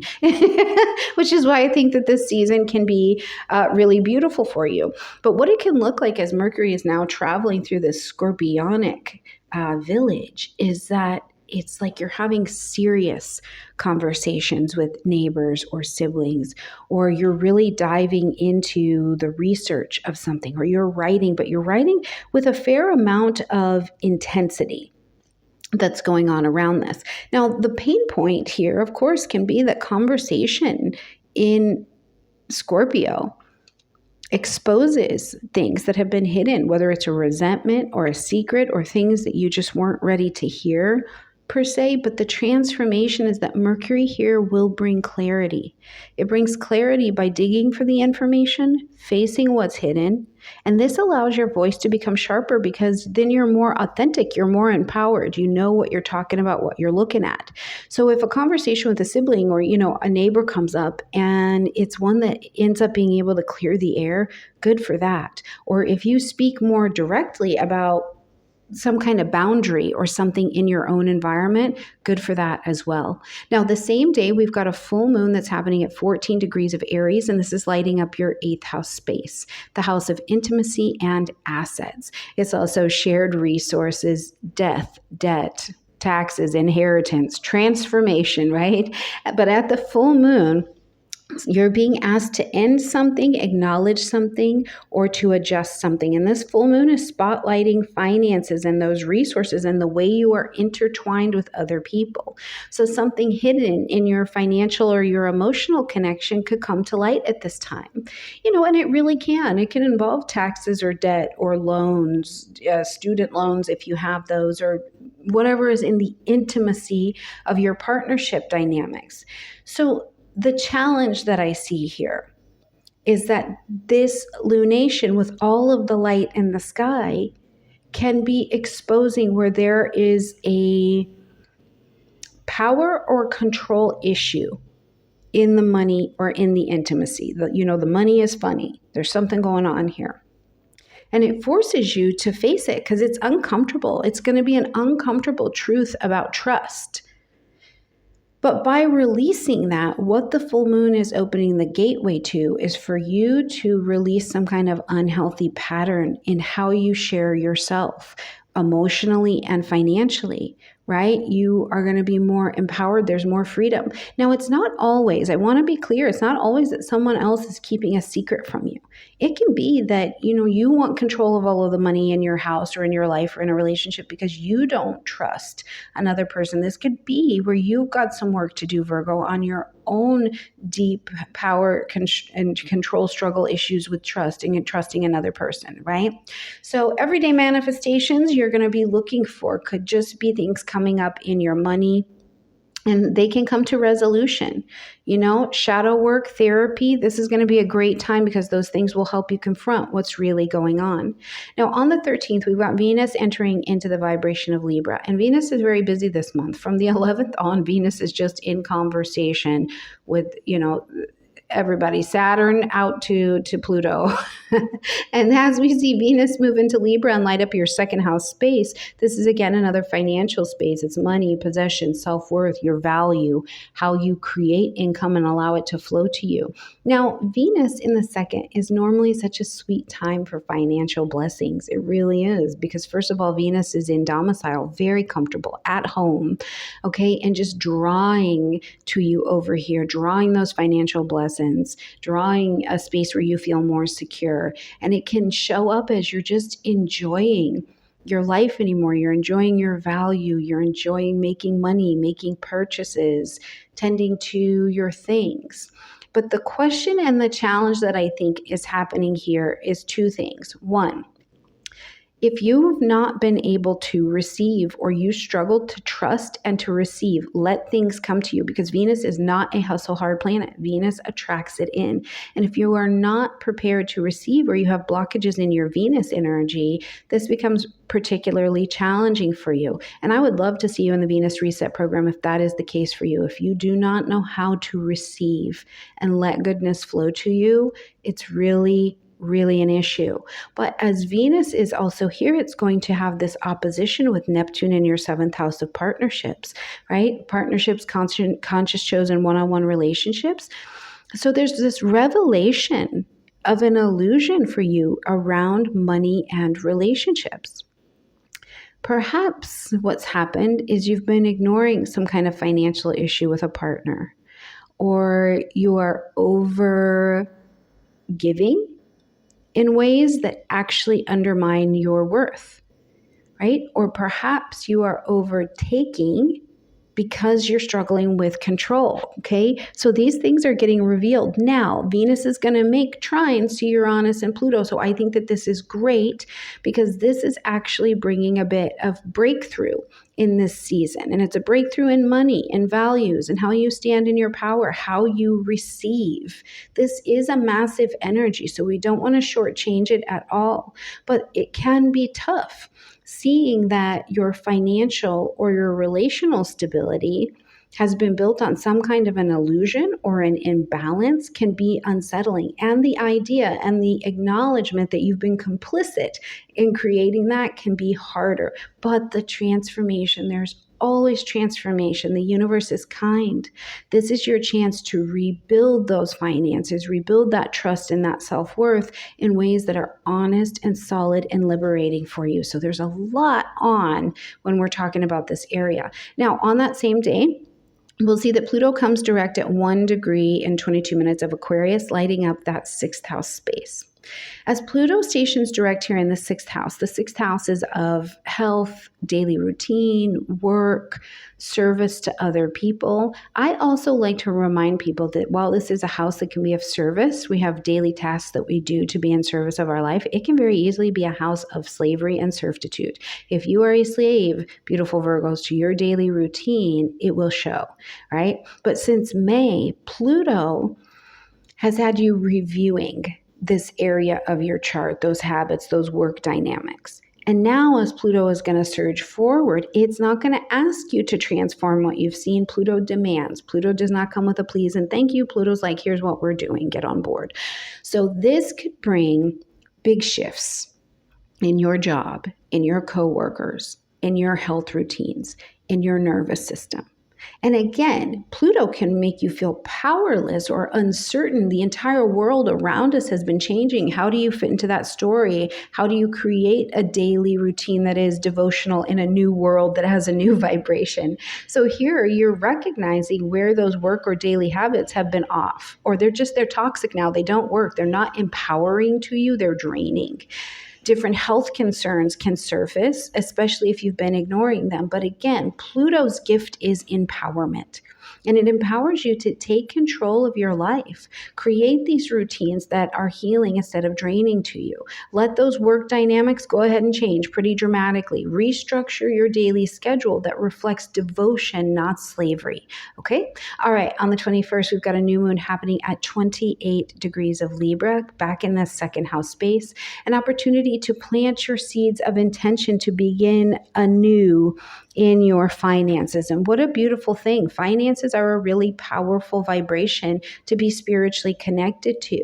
So this is an excellent time to set those intentions around your money and what you value and how you value yourself.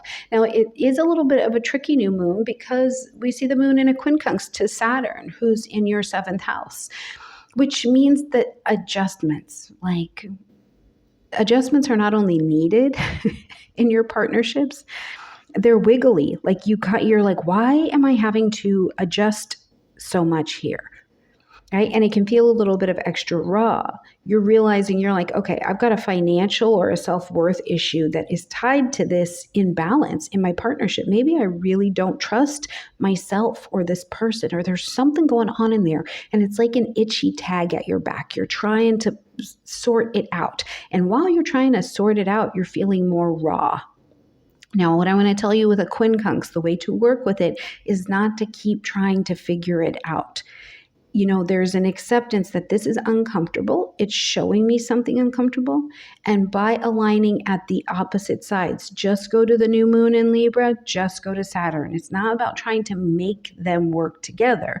It's realizing at both sides that one, by aligning with your money and your values honestly in your relationships, that's how you'll build the lasting stability and kind of bring down the noise of that quincunx vibration. Let me know in the comment section down below when we get past that new moon what that experience is like for you, because it can really just be like you've got an itchy tag, but it's somewhere in the middle of the back of your shirt.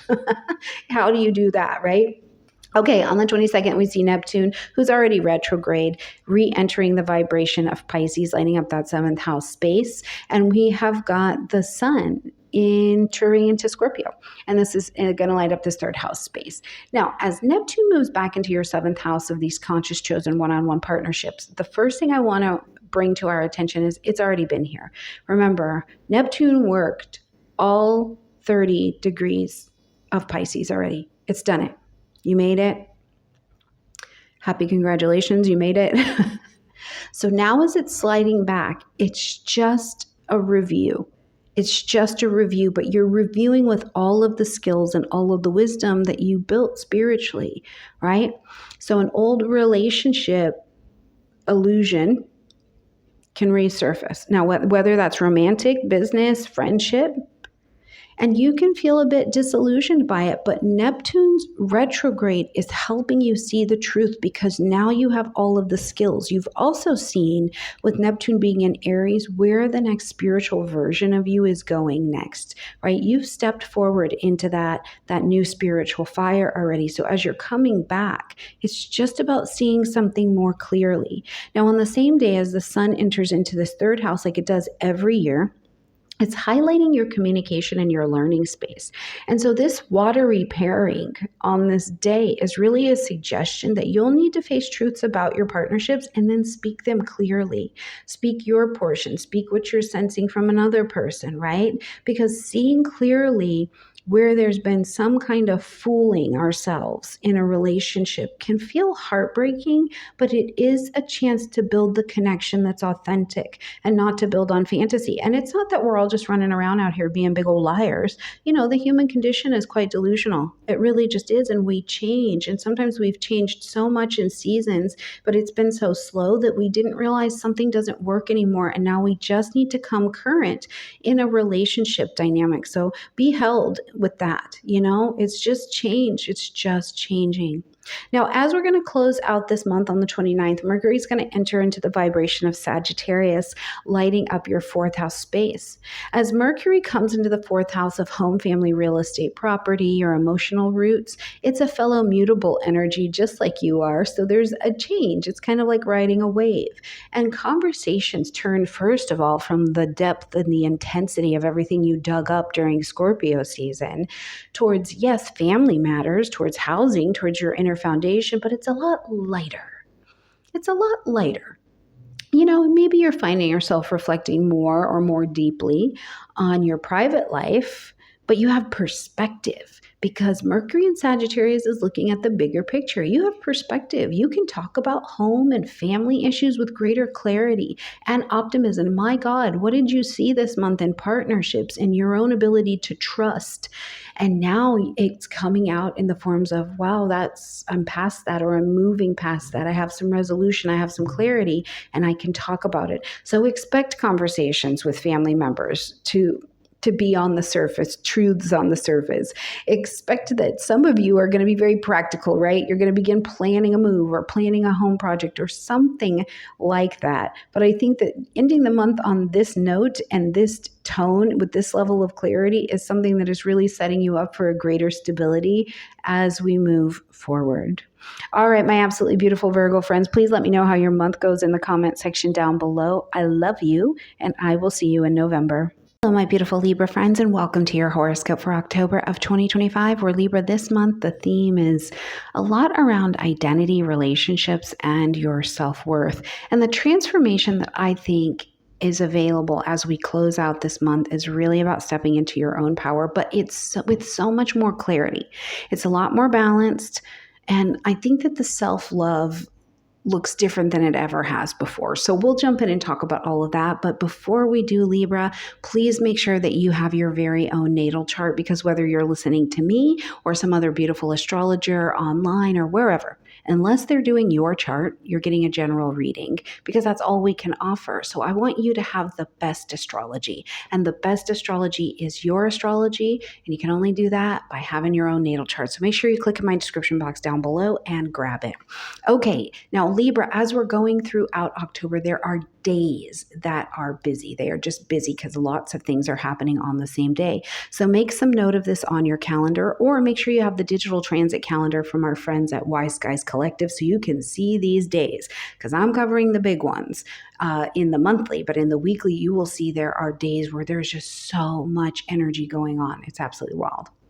Okay, on the 6th, we've got Mercury entering into the vibration of Scorpio, so lighting up your second house space of money, possessions, values, and you're turning your focus now and your attention to finances and self-worth, and how do you allow money to flow towards you? Your conversations at this point of the month can start to center around the financial things, right? Budgeting, income, what truly matters to you. Because what truly matters, what you value, is going to play directly into what the financial piece of your life is. And so in everyday reality, as you're reviewing your bills, you're negotiating something different in your pay or your payments that you're taking on, or you're reflecting, even for some of you, on your relationship with money. Some of you may realize that you've really undervalued yourself, right? Or that there's some financial truths that you've avoided, but they need addressing right now. And the transformation of Mercury, I think, here is facing the numbers. It really is just facing the numbers. It's facing those numbers. It's clarifying the value around them. It's setting the stage for income and a second house that can have a lot more long-lasting stability. Now, on the same day, we've got a full moon that is lighting up your 7th house of partnerships at 14 degrees of Aries. So conscious chosen one-on-one relationships and partnerships, whether that's romantic, whether that's business. The full moon is asking you to end something, acknowledge something, or to make an adjustment. It's shining under all of this light. Something in your one-on-one connection reaches a turning point now. And you may feel that imbalance. This is a lunation. You may feel that imbalance of a relationship, and you're feeling it, though, more clearly. You know, maybe I've given too much, or maybe I'm taking too much. Whatever it is, this is a lunation. So what comes up in it can feel a bit more raw. Now, what this lunation's gift is, I think, is to show you that healthy partnerships require clarity. They require the clarity, they require the vulnerability and the honesty if they're going to be in any kind of value. So if you have a partnership that comes to some kind of resolution, whether it's ending, redefining, or deepening, that would be a gift. If you realize that you truly need a different level of commitment in how you even collaborate with other people, this would also be a gift of this lunation. On the 13th, we've got Venus, your ruling planet, entering into Libra, so coming home into your first house, blessing you with delicious magnetism. beauty, the desire for harmony, attracting. You're just attracting things. And Venus is in conversation as of the 11th moving forward with Saturn through Pluto. So there's this space where as Venus is in your sign, first of all, you feel more radiant, you feel more confident, you feel more attractive, right? Your everyday look could be changing. You're already in your birthday season, right? So the energy and the solar vantage is yours, and everything is like complimenting you. So use it. Balance your personal life. Go out, be social, be magnetic. Let people come to you as well. But Venus does come in and immediately come into opposition with Neptune. So this is going to show some delusions and illusions in your daily routine, right? Whether it's health or work. Maybe, again, you've been overgiving or overtaking and calling it service, or we're escaping through some kind of unhealthy habit. And it's not that you've been doing it necessarily on purpose. It's almost like you just didn't see it. But when Venus comes into that trine with Uranus and Pluto, this is where the breakthroughs arrive, right? So you can sense this shift to yourself. And it's giving you more space to be more authentic based on what you've seen. You know, you realize your routine or some kind of role, particularly maybe even a service role, it's not balanced. It's not beautiful. It's not giving what you're craving. So this will give you an opportunity during this Venus travel to rebuild it, rebuild a daily life so it supports you. It supports your vitality. You know, update your style or your self-image in some new way, Libra, that feels current and feels true. If you have a health or a work issue that comes up, clarify it immediately. Get prompt with clarifying it, because that'll help you be quicker to make other lifestyle changes that are more about feeding you instead of draining you. On the 13th as well, we've got Pluto coming direct at that 1 degree and 22 minutes of Aquarius, lighting up your 5th house space. Now, the 5th house is creativity, play, joy, romance, children, hobbies. Like we're making a fresh start. We're conceiving something in the 5th house. Since May, you've been reviewing this area. You've been reviewing where you give away your creative power or where you struggle with joy and receiving and pleasure and play. And now as Pluto is pushing forward, it intensifies this area, but it is about demanding that you move it forward, right? You've been in the review. Now we need to do something with it. You've seen it. We need to move it forward. So whether it's a romantic or some kind of creative connection, it may have felt heavy, and it was exposing where the power struggle or the control dynamic has an issue and it's lingering here. But now Pluto helps you reclaim that because you've seen it. You step more into creativity. You step more into love. There's more agency, more empowerment. Empowerment is the gift of Pluto, and you're able to move more authentically. So if you've had a romance in your life, it's going to take a more serious turn because it's undergone some kind of transformation under this Pluto energy. If you have children, a parenting dynamic, there can be a shift that's happening there, and it's really requiring some empowerment and some honesty here, right? Because this can just as easily in the 5th house be things related to your children. On the 21st, we've got a new moon that's happening now at 28 degrees of Libra. This is the birthday new moon. It's your new moon. So falling here in this 1st house, again, your identity, your appearance, how you're putting yourself out there and magnetizing things to yourself. This is a chance to set your intentions for your year ahead, focusing on how you want to show up in the world. In your everyday, as you're planting these seeds of intention, again, you might be looking at refreshing your look. You know, Libra, it's been a year. Being a human being for a year is a whole freaking lot. It's a lot. You know, do you need a refresh? Is it time to get those eyebrows sorted out? Is it time to do those nails, those toes? You know, are you putting on your perfume before you put on your clothes so that you have a sense of feeling refreshed to yourself? What are you doing? It might be time for a little cook up here. But there's also a space for setting your personal goals.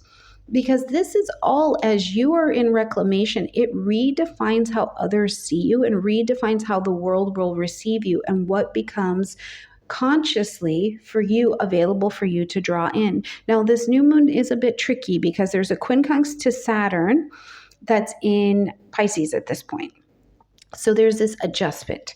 You're needing to adjust something in that health or that work daily routine in order to support this new version of yourself. And it almost feels like it's frustrating, right? It's frustrating to realize that becoming who you want to be is going to require the discipline and the daily effort. It's not just flowing through. It's not just this natural change that's coming about, but it's requiring something different from you, and you can't quite get it to line up. That's okay.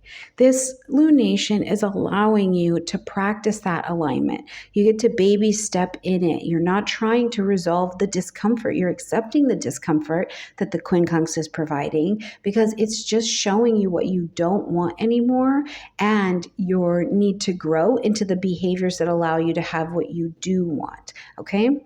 So start that personal project. Commit to a new self-image if that is what is right for you. On the 22nd, we've got Neptune, who's already retrograde, sliding now back into Pisces, lighting up the 6th house space. And I want to say this first off, is that while Neptune is sliding back into Pisces, to remember your wisdom. Neptune has already been through all 30 degrees of Pisces. You've done it. You made it. You made it, friend.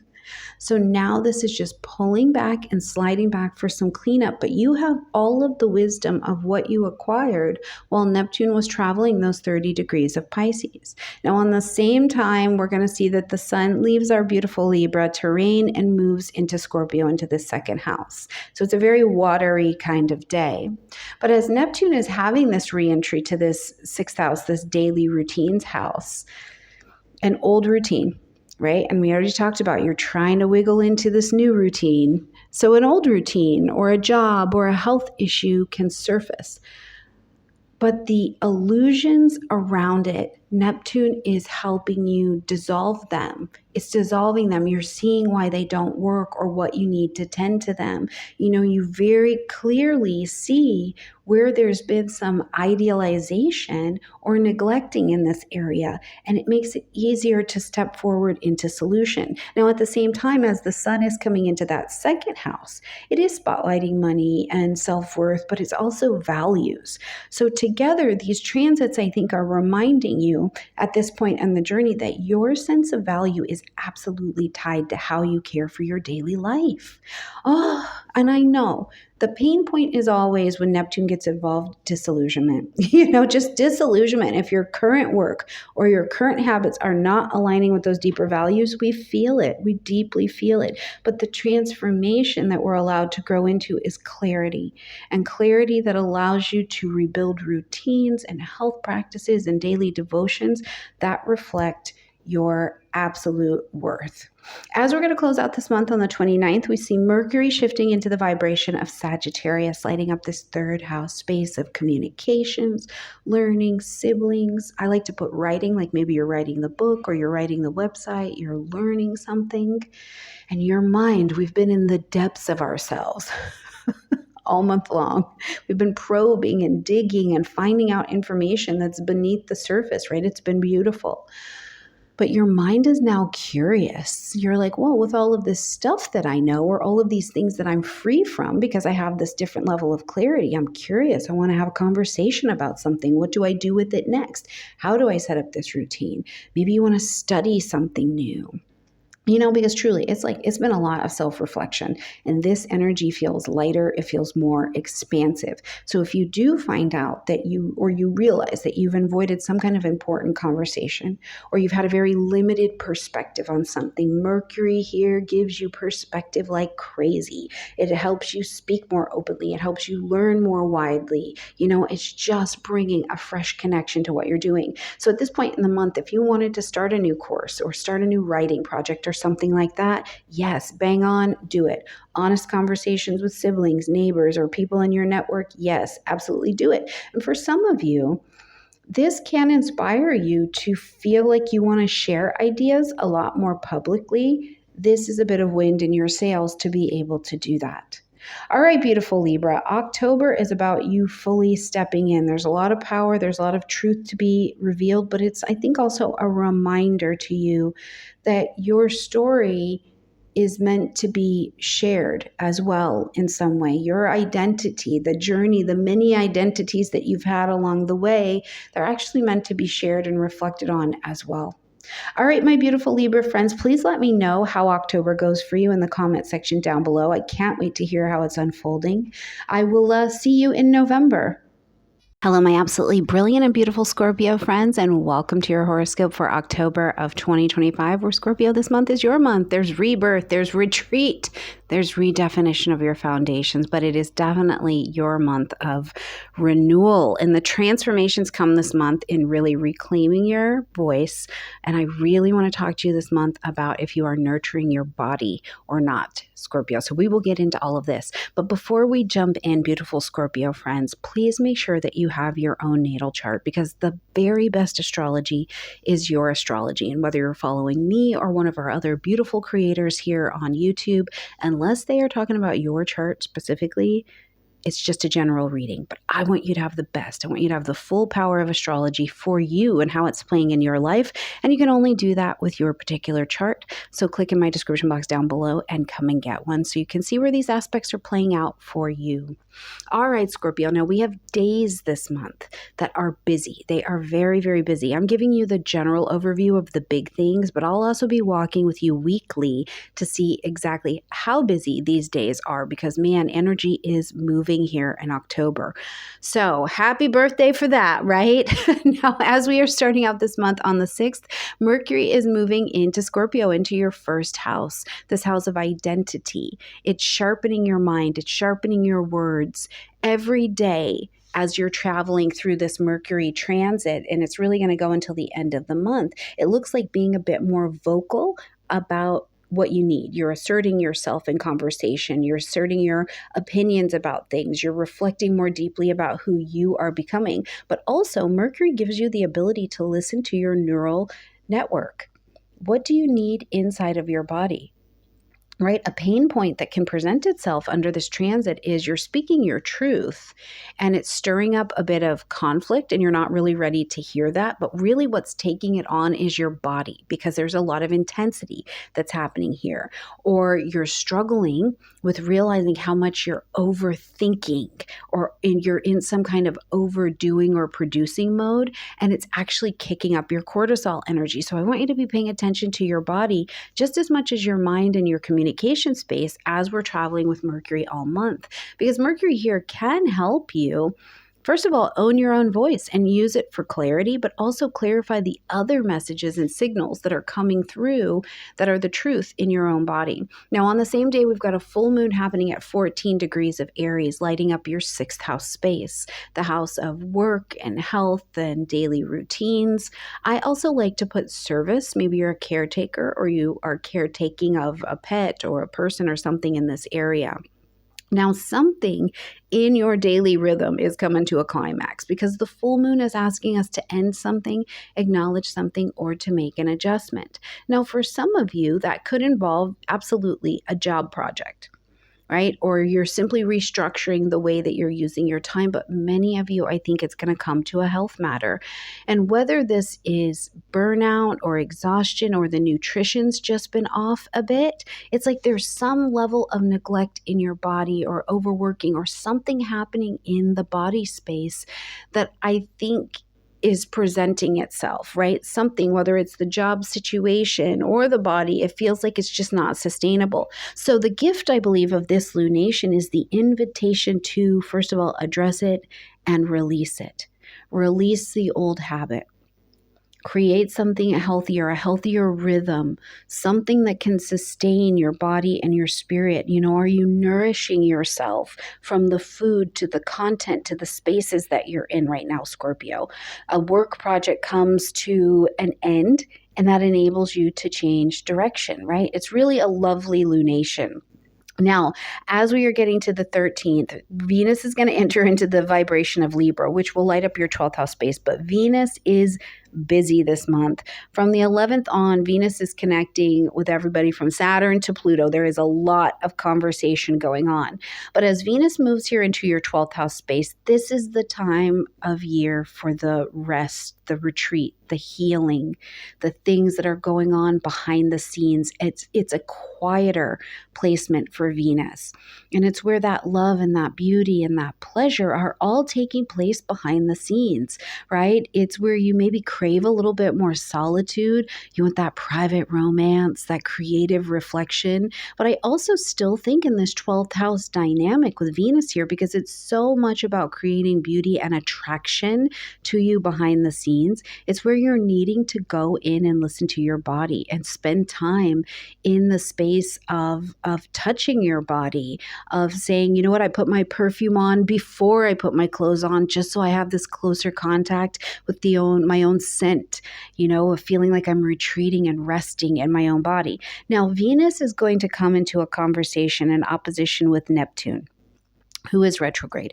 So as Venus is doing this travel, there's some revelation here about an illusion. And it's an illusion about romance or creativity or expression, maybe something for some of you around children or your own childhood. And this can actually be a bit of a wake-up call, where you're realizing that there's been some kind of idealization of a relationship or a project or something around children, that it's had this, you've been idolizing it for a while and it's not working anymore. That storyline has to end. But very soon after, we see that Venus is going to trine to both Uranus and Pluto. And this is where I think we're offered the breakthrough. It's that breakthrough in the love and the healing and the creativity and the things around the children. So you move from this position of feeling isolated or needing to reorganize this illusion that can sting when we see it, to kind of retreating inward. And you're gaining this clarity and you're like, I can release that now. That's old. I don't need that. I can prepare for deeper love. I can listen to my body and listen for deeper receptivity, which is the story of Venus. Now, on that same day, Pluto is going to be turning direct at 1 degree and 22 minutes of Aquarius. This lights up in the general, your 4th house space, but make sure you check this against your own chart, okay? So Pluto is one of your ruling planets. And as it's having this station direct in the space of home, family, real estate, property, your roots, we're going back to May, because since May, you've been revisiting maybe even things or themes that have felt deeply powerless, deep emotional patterns, and they've been tied to your family history, your living situation, how you're living in that beautiful body of yours. And now as Pluto is moving forward, the transformation is moving forward as well. And Pluto's not requesting that you participate.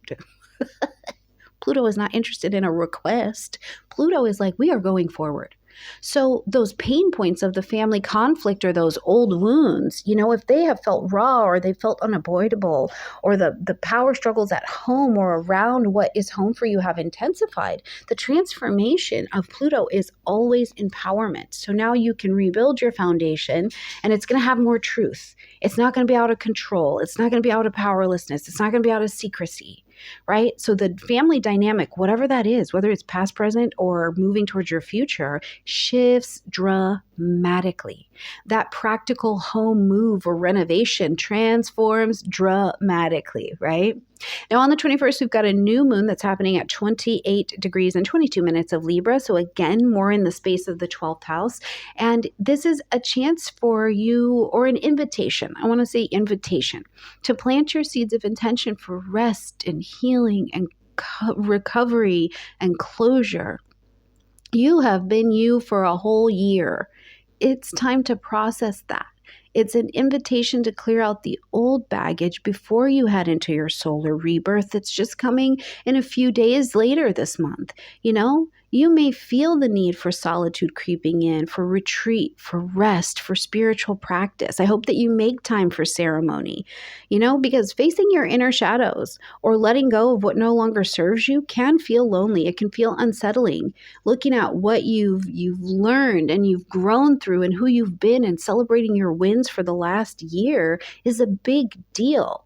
And this lunation, I think, helps you clear space for this rebirth to happen naturally. It's almost like you're nesting, you know what I mean? And you can trust, though, that this solitude is going to create the space for your clarity for your solar year. Now, for some of you, you may be here at the end of another year of life for yourself, and you're like, I need to go to therapy. I need to adjust a spiritual practice. I need help releasing something that is lingering from me, or it's creating a block, but you're doing it all in quiet preparation for birthday cycles. So good on you. Now, on the 22nd, we've got Neptune, who's already retrograde, coming back into the vibration of Pisces, lighting up this fifth house space, and it's birthday day. The sun is going to enter into the vibration of Scorpio, lighting up your first house. So let's talk about this Neptune retrograde first, or this Neptune re-entering Pisces. Neptune has already worked all 30 degrees of Pisces. So I want you to remember that as you go in, be fully empowered in that. You have done it, you survived it, you made it.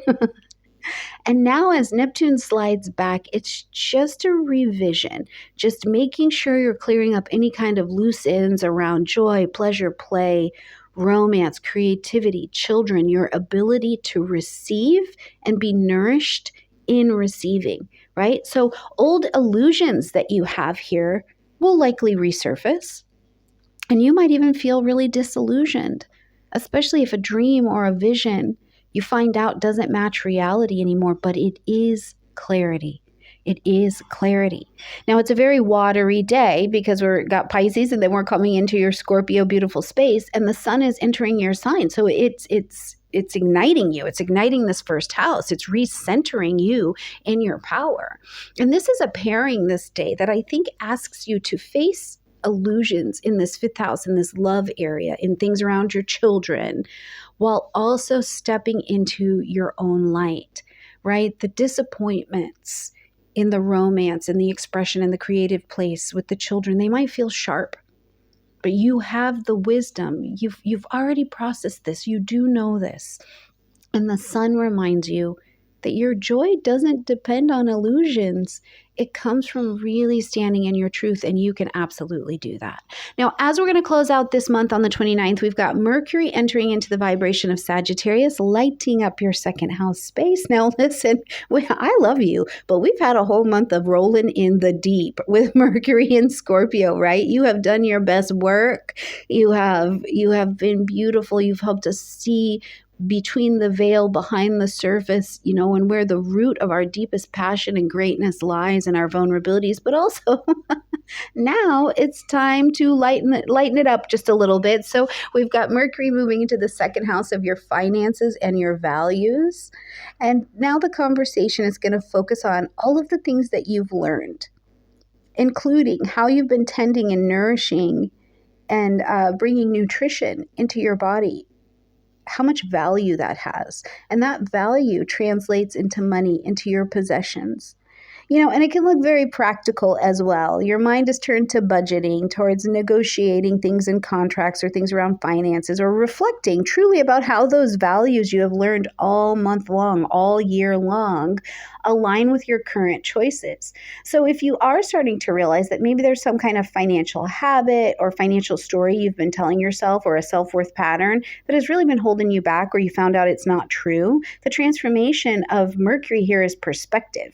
It helps you expand your perspectives on your money, on your value, and it's always about building a healthier, more abundant relationship with this second house energy. So, discuss the budget, discuss the pay, set the financial goals, but allow a new perspective on your worth to touch and reshape every single one of your choices as you move forward. Scorpio, happy, beautiful birthday. October is about rebirth through rest, nutrition, honesty, and truth. And I think that by the end of the month, you get reminded that the renewal you've been craving is already right here, and maybe you're just one cup of water away from it. All right, my beautiful Scorpio friends, I love you a whole bunch. Please let me know how the month is going for you in the comment section down below, and I will see you in November. Absolutely brilliant and beautiful Sagittarius friends, and welcome to your horoscope for October of 2025. Where Sagittarius, this month is about clearing out the past so that you can step into your power. The transformation, I think, this month is pretty undeniable because you're clearing out what's been false. And you're stepping into a season where you're going to get to be renewed, empowered, and more ready to shine. So I'm looking forward to breaking this down for you this month. But first things first, beautiful Sagittarian friends, if you do not already have your very own natal chart, please make sure that you click in my description box down below and grab one, because the very best astrology is your astrology. And whether you're listening to me or you're listening to someone else that you love on YouTube, we can only give you general astrology. And that's not really where the power is at. The power is in your astrology. So make sure you click down there and you apply these transits to your particular chart. Okay, into the month we go, Sagittarius. So first things first, you're going to see that there are days that are happening this month that are so power-packed with energy. And while I'm breaking down the big days, I'll also be walking with you through every week, because I'm telling you, some of these days are so loaded with busy aspects that as you're feeling that energy move, you'll really understand why I say that the transformation this month is absolutely undeniable. Now, starting with those busy days, we have October 6th, where we've got Mercury entering into the vibration of Scorpio. This is going to be lighting up your 12th house space. Now, Mercury, our planet of communication, the mind, thinking, writing, how we share and gather information, moving into your 12th house of endings, hidden matters, things of the subconscious, things going on behind the scenes. Your thoughts and your communication are turning inwards. So we're coming back to the spaces of the dreams, the secrets, and the past. The information coming from these spaces is louder than it usually is. So, what this can look like in your everyday life in this transit is that you're needing more solitude. You're needing to journal. You're needing to uncover, discover, discard hidden information. And it can be painful, right? Because of facing what has been avoided in this 12th house, whether it be fear, regret, hidden truths, not tending to the spiritual space. It can feel draining and it can feel isolating. But I think that Mercury's gift here during this transit is helping you to integrate these insights, right? Turning those shadow sides, that mess, into a message, shadow into wisdom. Speaking what was once hidden into the light so that it can set you free. So for some of you, this may look like you start that therapy or journaling, you're going through the old wounds, secrets come to light, and that shifts how you see a particular situation. And for some of you, it may just be as simple as, this is my season where I crave the solitude and the quiet reflection, and cosmic permission slip to absolutely take that. Now, on the same day, we've got a full moon happening at 14 degrees of Aries, lighting up your 5th house space. Now, the full moon is going to ask us to end something, acknowledge something, or to make an adjustment. But this full moon has resonance and story with the eclipse energy that we experienced back in March. So fly back to March in your story of your life and your world. What was going on? What was being illuminated for you and shifted? Because over this last 6 months, as you're arriving here, something in your joy, pleasure, play, romance, children, your own inner child section is hitting a climax. For some of you, it could be there's romantic revelation. I love that for you. For others of you, a creative project is hitting this culmination. It's kind of been in the back of your head, and now it's like, oh, I can do it like this. And you're seeing the path to commit to. For others of you, there can be a breakdown or a breakthrough in how you allow yourself to have fun and pleasure and play. It is a lunation nonetheless. So seeing very clearly where you have denied yourself joy or overinvested in a project or a romance that doesn't actually fulfill you, you get the release. That's the gift, I think, of this lunation, is releasing the drain for the joy, creating a space for play, for passion, and for some kind of authentic expression. For some of you, I'm telling you, you are starting a creative project and it's going to start to take its shift right now. And I can't wait to see what you do with that. Now, on the 13th, we've got Venus moving into the vibration of Libra, lighting up your 11th house space. Venus is busy.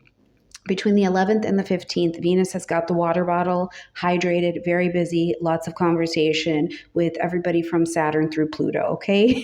So as we see Venus come here into your 11th house space of friends, communities, future goals, dreams, and aspirations that you have for yourself, but also social media, you may be more drawn to people and groups that feel like your tribe or they inspire you, or you're attracting them, because Venus is an attracting and calling in planet, but it's got to be very clear about value, right? If you are not clear about what you value, who do you want to travel this journey with you? Then the journey can likely feel like a lot of disappointment in your friendships or in your community sectors, especially if they don't align with what's a deeper truth for you and who you want. But if they're in alignment, they can feel lighter. Your social life actually picks up. It looks like you're reconnecting with friends, you're enjoying the network, you're revisiting a long-term goal or a social thing. Now, in the conversations that Venus is going to be having, one of them is an immediate opposition to Neptune. And this is where I think you are being shown some illusions between actually who's your community, like your actual tribe, the space between home and community, right? Like some of you are not my tribe. Or you may feel pulled between family needs or friendships and private life. So it's like that private life and that public life are in a bit of odds here. But when Venus trines against Uranus and Pluto, who are right here, I think that this is where we get the breakthrough in your friendship, networking, vision for yourself zone. And again, for some of you Sagittarians, I'm telling you, it's a project. Maybe it's a digital project. Maybe it's an app. Maybe it's something that you're coming up with. And this is where I think you have the space. You're coming into the space of people who can help you nourish that to the surface. On the 13th, we've also got Pluto coming direct at that 1 degree and 22 minutes of Aquarius. So this is in that third house of communications, siblings, learning, writing, right? Now, since May, Sagittarius, you've been reviewing your voice, how you speak, how you write, how you think, something about those qualities. And now that Pluto is surging forward, it's demanding, not asking, not requesting, not putting a should we. It is a we're going forward. It's demanding transformation and how you acknowledge that and how you use your words and your voice and the special ways that your brain is made up of, right? It can also look like, though, this is the third house for some of you, conversations with siblings or neighbors or maybe even just your peers or cousins could feel very heavy. You could see an old thought pattern or old ways of communicating, and you're realizing they don't fit anymore. And so letting them go seems like the natural, logical things to do, but there's something about it that is unsettling to you. So the gift of Pluto is always empowerment. It's the empowerment of your voice. You're learning to speak with depth, with power, and with honesty. So allow your writing, your teaching, your learning to flow through that level of depth, realizing that it's not forced, it's who you are now. You have this deeper level to deliver. On the 21st, we've got a new moon happening at 28 degrees of Libra, and this is again in that 11th house space of those friendships, the networks, the future aspirations and goals. This is a time to plant those seeds of intention for your tribe, for your new community, for your long-term vision, and for connections that genuinely inspire you and make you feel beautiful while you are working within them. But this lunation is interesting because there is a quincunx happening to Saturn over in the 4th house space, and it's asking again for this adjustment between your home life or your roots in some way and this bigger dream that you have for yourself. So again, you're feeling pulled between your private sanctuary and where you're needing to have this public involvement. And the quincunx is not about resolving it. It's about experiencing the discomfort or the need to adjust here, and then building a vision for the future that honors both home base and the bigger vision that you have, and seeing how to navigate that. On the 22nd, we've got Neptune, who's already retrograde, sliding back and re-entering into the vibration of Pisces. And we've got the sun entering into the vibration of Scorpio, like it does at the same time every year. So lighting up your 12th house space of rest, recovery, healing, and recuperation. Now, Neptune taking its retrograde, but re-entering into your 4th house space. First of all, I want to remind you that Neptune has already worked all 30 degrees of this Pisces space. You did it You survived it. You made it already. Now, this is just a last minute cleanup to finish dissolving any illusions you had about your roots or your family or some kind of living situation, and maybe this looks like you're seeing your family more clearly. You're facing head on this space where you've had disillusionment around something in your home life, where you're letting go of really unrealistic expectations of your mother, right? It can be that deep. And as the sun is entering your 12th house on the same day and it's drawing you more into that inward space, and this is very watery energy in both of these signs, you may find yourself feeling quieter, more introspective, more focused on that healing, because this is the beginning of your season of retreat before you have your solar rebirth, before birthday time. So if you're seeing your family or a home without the veil of illusion being there, and some of the pain points are coming up, and the solitude of even being with the truth of that feels very heavy, remember that the transformation comes in two forms. One, the truth clears away the wreckage so that you have a path for emotional healing and a stronger foundation, and that you do not need to walk by yourself. Grab that therapist, that mentor, that leader, that journal, and get it out of your space. Your body is not a coffin for disillusionment and disappointment. As we're going to close out the month on the 29th, we've got Mercury coming into Sagittarius, right into your sign. So when Mercury moves into the house of self, it's ending a period of silence, right? You've been in silence, you've been in introspection as Mercury is traveling through that 12th through Scorpio. You learned a lot, you dug up a lot, you saw a lot. You contemplated and integrated a lot, and now your voice is stronger. This is where I'm saying I think it's undeniable that you leave October without being ready to share some new truth on different footing. After a month of reflection, it's almost like you can speak with your own clarity about who you are and where you're going. Right? You realize how long you've stayed silent or how long you've been holding on to maybe a resentment or a block, and it's not allowed you to speak your truth. And now Mercury here is going to give you the words and the confidence to express yourself a lot more authentically. Again, for some of you though, because you are Sagittarians and you've got this big expansive energy, I do think that some of you might be launching a project, whether it's speaking, reading, writing, teaching, something like that. Or you are just a lot more bold in your conversations, which I hope that for you for sure. All right, my beautiful Sagittarian friends, I hope you have an absolutely glorious October. Let me know how it goes in the comment section down below, and I will see you in November. Absolutely brilliant and beautiful Capricorn friends, and welcome to your horoscope for October of 2025. We're Capricorn this month. There are definitely some shifting foundations, some redefining of your power, and setting things up for your future vision. There's some pressure happening here in those foundations to make sure that that can happen. And we're going to talk all about that. But before we jump in, beautiful Capricorn friends, please make sure that you have your very own natal chart.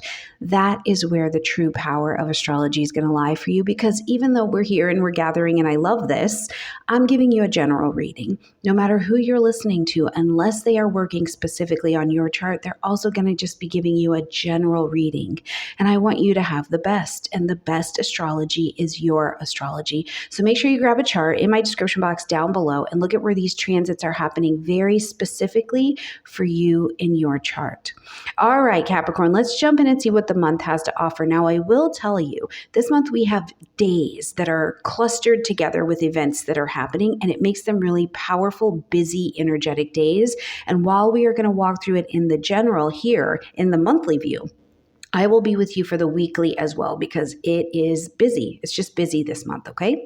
Now, starting out with some busyness here on the 6th, we've got Mercury moving into the vibration of Scorpio. This is going to light up your 11th house space. So your focus on friendships, networks, long range, long-term goals and visions for yourself, social media, all these social spaces. As Mercury moves into Scorpio, it's like your focus sharpens here, right? Conversations in this zone with those friends, with those colleagues, they feel more like probing, and you're getting beneath the surface. You're asking yourself more deeply, do my connections really reflect who I'm becoming, or did they help me become who I am now, right? And so in your everyday life, this could look like you're actively revisiting the communities that you're in. And you're questioning whether or not a certain group still feels right. You're rejoining a community that maybe you were a part of before so that you can really take advantage of giving and receiving support. And for many of you too, I do believe that you will be revisiting some kind of old goal and it just couldn't fully work out before, but now it's like, okay, it's back in alignment. Now, I will say, Capricorn, that I think that the little bit of a pain point that can come up with this transit as we're going through the month is that the realizing that a friendship or a community that you once really relied on might not align with your deeper truth anymore, right? That can be painful. Or conversations can feel really, really intense, and you're seeing that there's been some kind of hidden dynamic that's rising to the surface. But I like to remind you that a piece of the strategy and the transformation here is that by naming what's real and letting go of what isn't, you're going to create space in this area of your life for connections and goals that really, truly empower you. Now, on the same day, we've got a full moon that is happening at 14 degrees of Aries, and this lights up your fourth house space. The fourth house, home, family, real estate, property, your roots, your own internal foundations as well. The full moon here is going to ask you to end something, acknowledge something, or to make an adjustment. We need to pivot in some way. So something in your private life is coming to completion. Now, whether that's a move, a renovation, there's been something long-standing going on in family issues, it may feel like the universe is just shining this big light on what no longer even feels safe or sustainable for you in your own foundations. And so you're addressing this. So expect at this lunation, and certainly here on the 6th in general, that tension between, this more public space of your life and the friendship zone and your private life is sharp. It's a little bit more sharp. You could feel that pull between the family demands and the career and friendship responsibilities, and that leaves you feeling stretched a bit thin. But this lunation helps you to release what's no longer serving you at the root level. That's that fourth house. It's getting into the roots, and it makes space for that deeper emotional security on every level. On the 13th, we see Venus moving into the vibration of Libra, lighting up your 10th house space. Now, Venus is a busy lady this month, okay? From the 11th to the 15th, Venus is on and doing stuff, making conversation with everybody from Saturn to Pluto. So there's a lot going on here. But as Venus steps here into Libra, first of all, very comfortable because Venus is in domicile here. She rules Libra energy. So this is more comfortable naturally. And it's lighting up your 10th house of career, public life, reputation, the roles that you take on that we call you in public. So you may be actually attracting a lot more recognition, right? Because remember, Venus is an attracting energy. So it's coming towards you, pulling. We're not having a hustle hard energy. You could be feeling more visible, or you could have more opportunities to even, I don't want to say beautify, but maybe harmonize kind of your public image or your reputation in some way. So if you're receiving those compliments from work, you're receiving compliments on how you're dressing as you're going to work, or people who are more influential in some way are being attracted to you, enjoy that. However, Venus is going to immediately come into an opposition with Neptune in your third house of communication. So this suggests to me that there's some kind of illusion or miscommunication around your career in some way. Maybe a contract isn't really as clear as it seemed, or you were working with a coworker, or you're collaborating with someone and it isn't entirely honest, right? Now, very quickly after, Venus is going to come to this trine to Uranus and Pluto. And this is where I think you have this liberation, this breakthrough that happens in your career, and a chance to see what has been brought up to the surface and realign this particular area.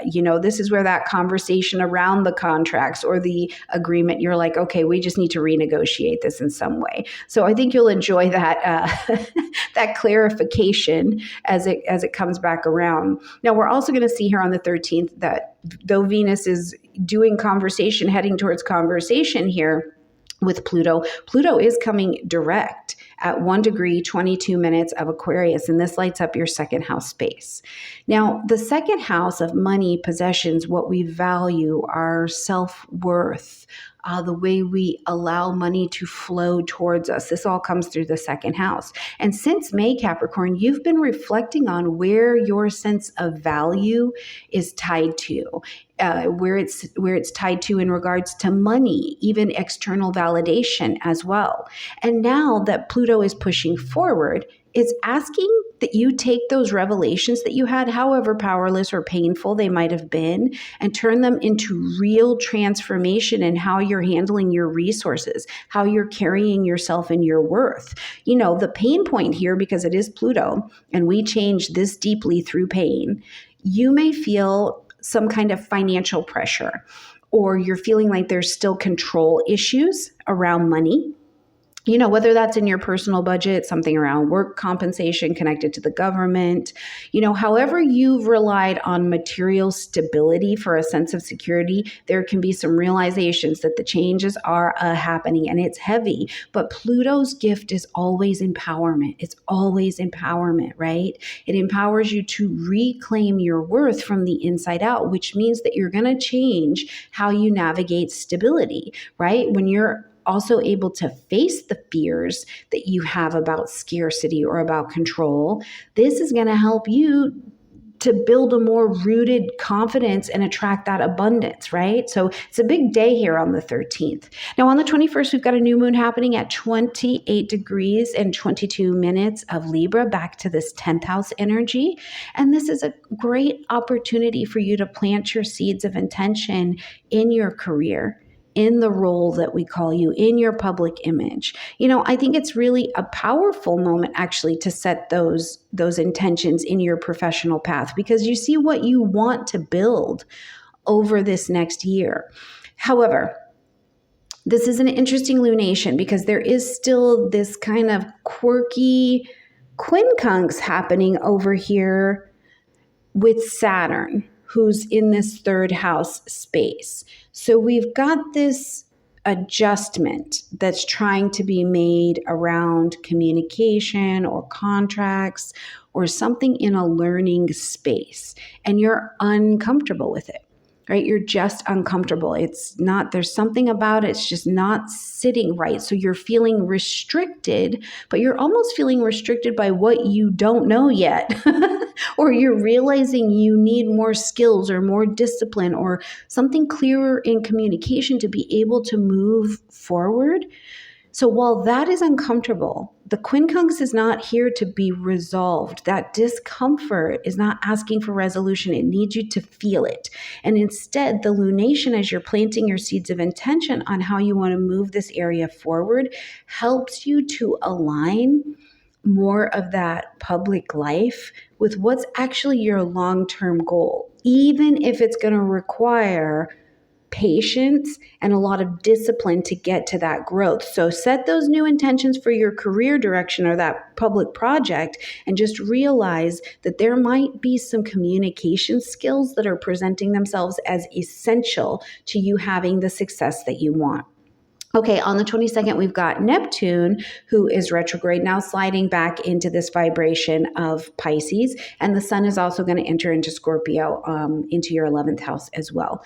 Now, Neptune retrograding back into Pisces, back into this third house space. First things first, Neptune has already lived all 30 degrees of Pisces. So I want you to remember that as we're going into it. You have the wisdom of experience of having done this. Now, this little slide back is about cleaning up. And so dissolving illusions that you have in this contract, communication, networks, learning area is really what Neptune is doing here, right? Where you might be realizing that you've misinterpreted some information, you've been unclear, you've believed what you wanted to hear, not what was actually being said. And this is an opportunity to adjust that. Now, at the same time, as the sun is entering into Scorpio, into this 11th house space, we've got this spotlight again on these friendships and the communities and those long range goals, right? Social media, technology. Mercury's also still over here as well. So you're gaining a lot of information that is beneath the surface.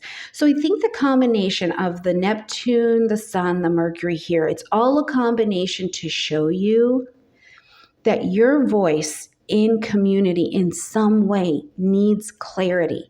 It needs new truth. Now, it can be really disappointing for sure if a friendship or a sibling connection or some kind of agreement that you've been under or involved in, it's less than solid. It's less solid than you believed. But the gift here is going to be clear sight, learning to communicate with a different level of honesty, surround yourself with people and ideas that are elevating you, not draining you. It's a lot. It's a big day.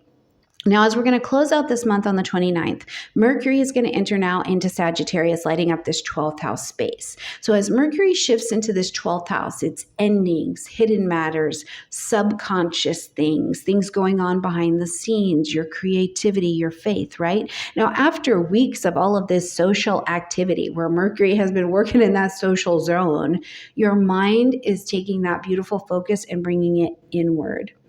So it may feel like, I need rest. I need reflection. I need time to turn away from the noise and the busyness. So if you're starting to feel, especially mentally or verbally, a little bit more tired or foggy, or if you're feeling like you're pushing yourself too hard and these old worries or fears are coming up and resurfacing in your thoughts, I think the gift of Mercury moving here is perspective, right? Mercury here is going to give you expansion, space to process, space to release, and to integrate everything that you've been learning. By turning inward, you're preparing for Mercury's upcoming movement as well into your sign, right? It's going to be your chance to speak with a lot more renewed clarity. But right now, you maybe need to journal, to meditate, to process, to let your dreams and your intuition guide you, or to recognize where silence is the closure that is necessary. All right, my beautiful Capricorns, I think this month has got a lot of rebuilding in terms of your communication and where the truth and the power lies in that. But man, I'm telling you what, this month has you ready to step into November with so much clarity and renewed strength that I really love this for you at this point in the year. All right, my beautiful Capricorn friends, please let me know how the month is going in the comment section down below. I'm sending you a ton of love, and I will see you in a very, very busy November. Beautiful Aquarius friends, and welcome to your horoscope for October of 2025. We're Aquarius this month. You are stepping into some different kind of power. We've got some redefining of career on the agenda, and certainly an expansion of beliefs. And when I say expansion of beliefs, I don't just mean like your mind and your worldview are changing. Some level of new faith that allows you to release the world you are currently in and step into the next journey is definitely on the table. Okay, beautiful Aquarian friends, before we jump in, please make sure that you have your very own natal chart so that you can see where these transits and aspects are happening specifically for you. Because while I love providing you the monthly horoscope, it's just a general. And anybody online that you're listening to, they're only giving you a general as well, unless, of course, they're reading your particular chart. So I want you to have the very best.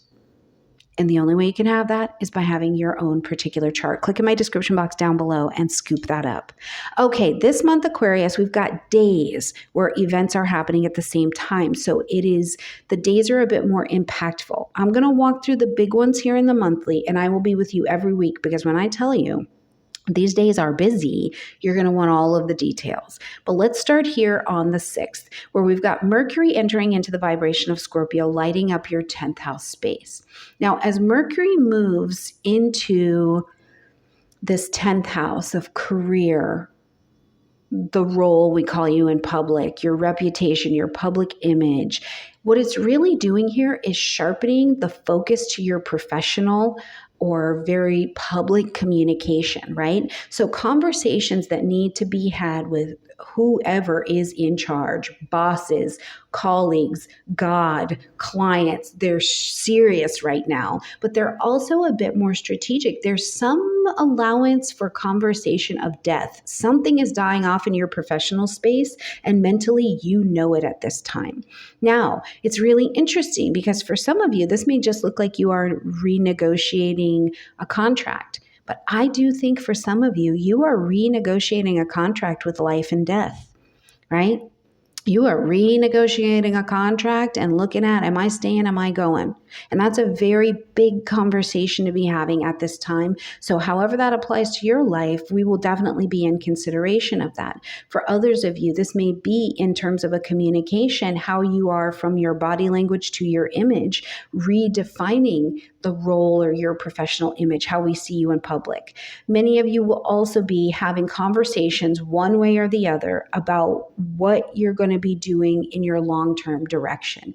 Now, the pain point that comes with this transit, as we will experience Mercury here all month long, is the tension that can arise if you're feeling like others are resisting the changes that you're making, right? And also, miscommunications at work can reveal power struggles. There's some kind of power struggle in terms of communication. But I like to also look at the gift that this transit brings, because Mercury here gives you the focus. It's like laser focus to, first of all, present your voice quite clearly, but also to claim an authority in the decisions that you're making. Now, predominantly in your professional life. But, I think of a case of a client who had a Mercury in Scorpio transit to some of the placements in her chart, and she had to make the decision, do I want to take chemotherapy or do I not? Do I want to have a do not resuscitate on file or not? These are big authoritative decisions that are definitely walking that line of life and death. So a very serious conversation throughout the month, whether it's with a boss or an authority figure, clarifying a professional goal, something like that comes to your table. Now, on the same day, we've got a full moon that's happening at 14 degrees of Aries, lighting up your third house space. Now, first and foremost, this is resonant with the eclipse that we had back in March. So over this last, 6 months, what have you been getting into? How is this area of your life? How is your communication sector, communication, things with siblings, your daily environment, how you breathe? How has this changed in your life? The full moon here is asking you to end something, acknowledge something, or to make an adjustment. You need to pivot and commit to a new path. So something in your immediate world is coming to completion. Perhaps it's a writing project. Perhaps it's some kind of learning journey, whether that's you're learning in a class or a course, or you're learning something in life with a sibling. Either way, there's an important conversation that I think comes to the table that's requiring a pivot. And you might feel the weight of frustration of someone's challenging your perspective or misunderstanding your perspective. And it can feel really, really personal, especially if it's coming from someone in your immediate environment, right? Those siblings, those neighbors, those close peers. But the gift here of this lunation is to remember that by releasing an old way of communicating, maybe you don't have to push to get your point across, releasing an old way of thinking, you're going to create space for a stronger, clearer authority in your own voice, in your own message. Now, as we get to the 13th, also very busy. Venus is entering into the vibration of Libra, lighting up your 9th house space. Now, from the 11th on, Venus is busy because Venus is in a lot of conversation. But as Venus enters the 9th house of publishing, marketing, broadcasting, learning, belief, faith, Venus is an attracting planet, making this area easier, bringing beauty, bringing harmony, bringing more expansion to this area. You might be feeling called to travel or to study or to Connect with people from different cultures. Some of you, I absolutely believe, will be connecting with shamans, will be connecting with people who are ushering life in between worlds, right? And this can look like you're starting that new journey, you're starting the new course, you're planning the trip, you're reconnecting with a deeply spiritual, faithful practice in some way. But immediately coming in, Venus is going to come into opposition with Neptune.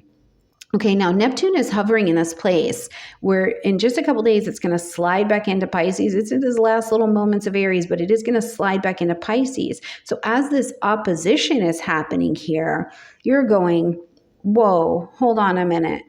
I've had this illusion around worth, around value, around money. Maybe even you've been chasing some kind of expansion that does not actually align with your resources. Now, very soon after Venus comes into this trine or this ease of energy with Uranus and Pluto, who is retrograde, and this is where I think we actually get some breakthrough, right? It's breakthroughs in how you're going to connect, how you're going to evolve this level of your identity, but also how you're going to attract and receive and relax into what you are trying to achieve here, right? Because the pain point is realizing that a growth path that you've been on or a belief system is done. It's done. It's been shaky ground for a while, and there's no value in holding on to it any longer.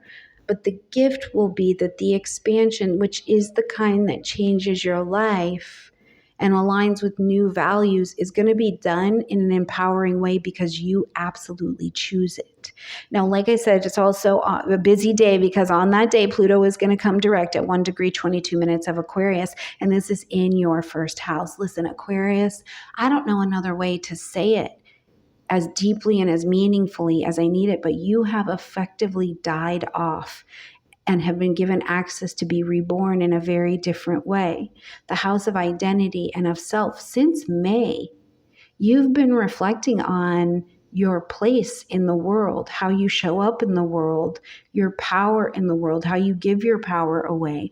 Now that Pluto is turning forward, it's demanding. Pluto doesn't put out a request. It doesn't say, would you like to? Pluto makes a demand that you step into the version of you that will exist in this world, separate from this previous version. And there's no apologies to be had here, right? And facing the shadows of your identity can feel raw. Realizing that you've hidden, you've avoided, you've allowed other people to define you, realizing that maybe even for some of you, you are coming to the end of your time on your journey. It's a very powerful, potent experience. But the gift of Pluto is empowerment. It gives you the power to embody your own authority, your own authenticity, your own journey, and the choices that you make from here until when the journey has ended. This is a turning point, Aquarius, in your personal presence, absolutely hands down. On the 21st, we've got a new moon happening at 28 degrees and 22 minutes of Libra in this 9th house. Now, this new moon is obviously your awesome opportunity to plant your seeds of intention to begin fresh opportunities in travel, in education, in publishing, marketing, broadcasting, legal things for some of you. I mean, it's just a really fertile moment to plant those seeds to expand here. And again, that expansion, it could be through study, it could be through adventure, but it could also be through some kind of spiritual transition or growth. Now, at this particular lunation, there is a quincunx to Saturn that's happening, and it's awkward. It's a bit uncomfortable, right? And so it's almost this uncomfortable. You don't need to resolve the energy. It feels like an itchy tag. It's annoying. You're trying to adjust, but it doesn't need to be resolved. But it is a reminder that, first of all, any kind of growth that you're going to have has to be grounded in some kind of value, financial reality, right? So maybe you're feeling more limited if your resources or the resource of self-worth issues is holding you back from some kind of goal that you want to meet. But remember, this lunation is about planting the seeds of intention to be able to build the expansion that you need slowly and sustainably, which ensures that your dreams are actually going to be able to last. So create that long-term goal that aligns more with a strong financial reality. Do your publishing, your writing, your teaching in ways that are going to share your wisdom, right? Now, as we get to the 22nd, we've got Neptune, who's already retrograde, sliding back into Pisces, so into that second house space for you. And we've got the sun entering into Scorpio into your 10th house. Now, as Neptune is going to take this retrograde show on the road, first of all, I want to remind you that Neptune has already worked and taught all 30 degrees of Pisces. So you've already done it. You did it. You passed. Congratulations. Now, as it slides back, you have all of the wisdom that the experience brought you over these last years, right? So as Neptune slides back to the second house of money and worth, it's going to do its last moments of cleanup. It's going to dissolve these illusions you have about finances, about possessions, about resources, about values. Now, for some of you, it may feel Neptunian. It's disappointing, especially if you've been relying on some kind of unstable income source, or you've been idealizing some kind of financial arrangement, or you've been idealizing your possessions. This can be a bit disappointing because it's going to dissolve them. It's like, hey, let that go. We need something more sustainable. Now, at the same time, we have got the sun entering into the Scorpio energy into your 10th house, but these are both water signs. It's a very watery day. And as the sun comes here and shining this light on your public image or your role or the title we have called you in public, again, there's a death to it. There's some kind of death and transformation, rebirth and empowerment that is happening to what we call you in public. And together, I think that these transits today push you to clarify how your values, how your financial foundation, how your belief in yourself support the role that we call you in public, support your career direction. So you might be facing this gap between your resources and your ambition, and that can feel a bit discouraging. But remember, money moves towards clarity. So clarity about money, clarity about self-worth is going to give you the power to build where you want to go next, but it's on solid ground this time. As we're going to end this month, we're going to see that Mercury moves into the vibration of Sagittarius into your 11th house space. So as Mercury shifts to your friendships, technology, networking, long-range goal sector, your voice is more expansive. We've been in the deep all month long. We've been rolling in the deep. And now it's lighter. It's more expansive. You're ready to expand into these community circles. You're ready to be inspired. You're ready for more celebration, right? It may look like there's a reconnection with old friends, old networks. Maybe you're brainstorming with people, some kind of new ideas or new goals or an app, right? Now, it can be challenging. We've just come out of the season of the deep. We've come out of Mercury in Scorpio. It is Scorpio season. So again, you may be realizing that some circles that you've outgrown, those friends aren't going to be here anymore. And leaving them can feel a bit bittersweet. You know it's time to go, but also like, man, where am I going to go next? The universe never, never, never leaves a hole. You're not going to be left out here on your own. Mercury here is going to help you find perspective, which means it's going to help you find the words and the ideas and the tribes that connect with where your next true community is at. All right, my beautiful Aquarian friends, October is transformational. There is a turning point coming here. Pluto has really been in your sign, working through some things. And as it comes direct, the next version of you is on the table, reborn and ready to be lived in its new state, whatever that may be. Beautiful Aquarians, please let me know how the month is unfolding for you in the comment section down below. I love you so much, and I will see you next month for a very, very, very busy November. My absolutely brilliant and beautiful Pisces friends, and welcome to your horoscope for October of 2025, where Pisces this month, there's a lot of truth and a self kind of illusions that are being revealed, but there's also a brilliant amount of deep transformation. But I just don't want to I don't want to cover it up. October is a month of confrontation with the truth, particularly in money and intimacy. So we'll talk about all of those things, but the month leaves you with an equally powerful transformation, right? Like while these illusions are coming out and you're kind of being stripped for them, the honesty and courage and spiritual clarity that is available for you at the end, I think is absolutely like, it's bar none. It really is. It's the very best for you. Okay, beautiful Pisces friends, before we jump in here, please make sure that you have your very own natal chart because I want you to have the best astrology, and the best astrology is your astrology. And I'm going to give you a beautiful general reading here, but the power is in the astrology that has you looking at your own particular chart and understanding where these transits are happening for you. So make sure you click in my description box down below and scoop that up. Okay, Pisces, this month we have days that are very busy because they are packed with big motion. Now, I'm going to cover the big overview of them here in the monthly, but I will also be with you every week because it is a busy month. Now, starting with some of this busyness here on the 6th, we've got Mercury moving into fellow water energy Scorpio, lighting up your 9th house space.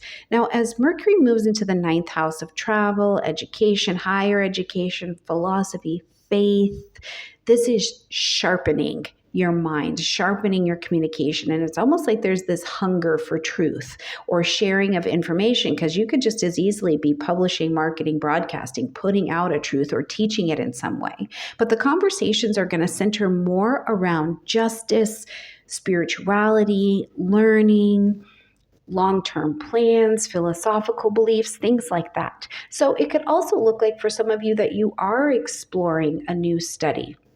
Or maybe you're some of our friends that are actually debating different kind of beliefs, right? Others of you who I know, a couple of you who are actually signing up for the YouTube classes that I've got going on, you're making plans to travel your message by publishing YouTube channels and things like that. So you're going to see that your beliefs get challenged in some way as we're using this Mercury transit all month long, and conversations that you're having are going to be more able to expose the gaps in what you know and what you thought you knew. Now, the brilliant part about that is that if you stay open-minded to the new truths, the expansion of your worldview, the expansion of faith, the expansion of ways that you can teach and the information you can teach are going to give you so much more strength and clarity. So I do think that this transit all month long is fantastic for enrolling in that new course of study, especially if it's in higher education, or teaching one,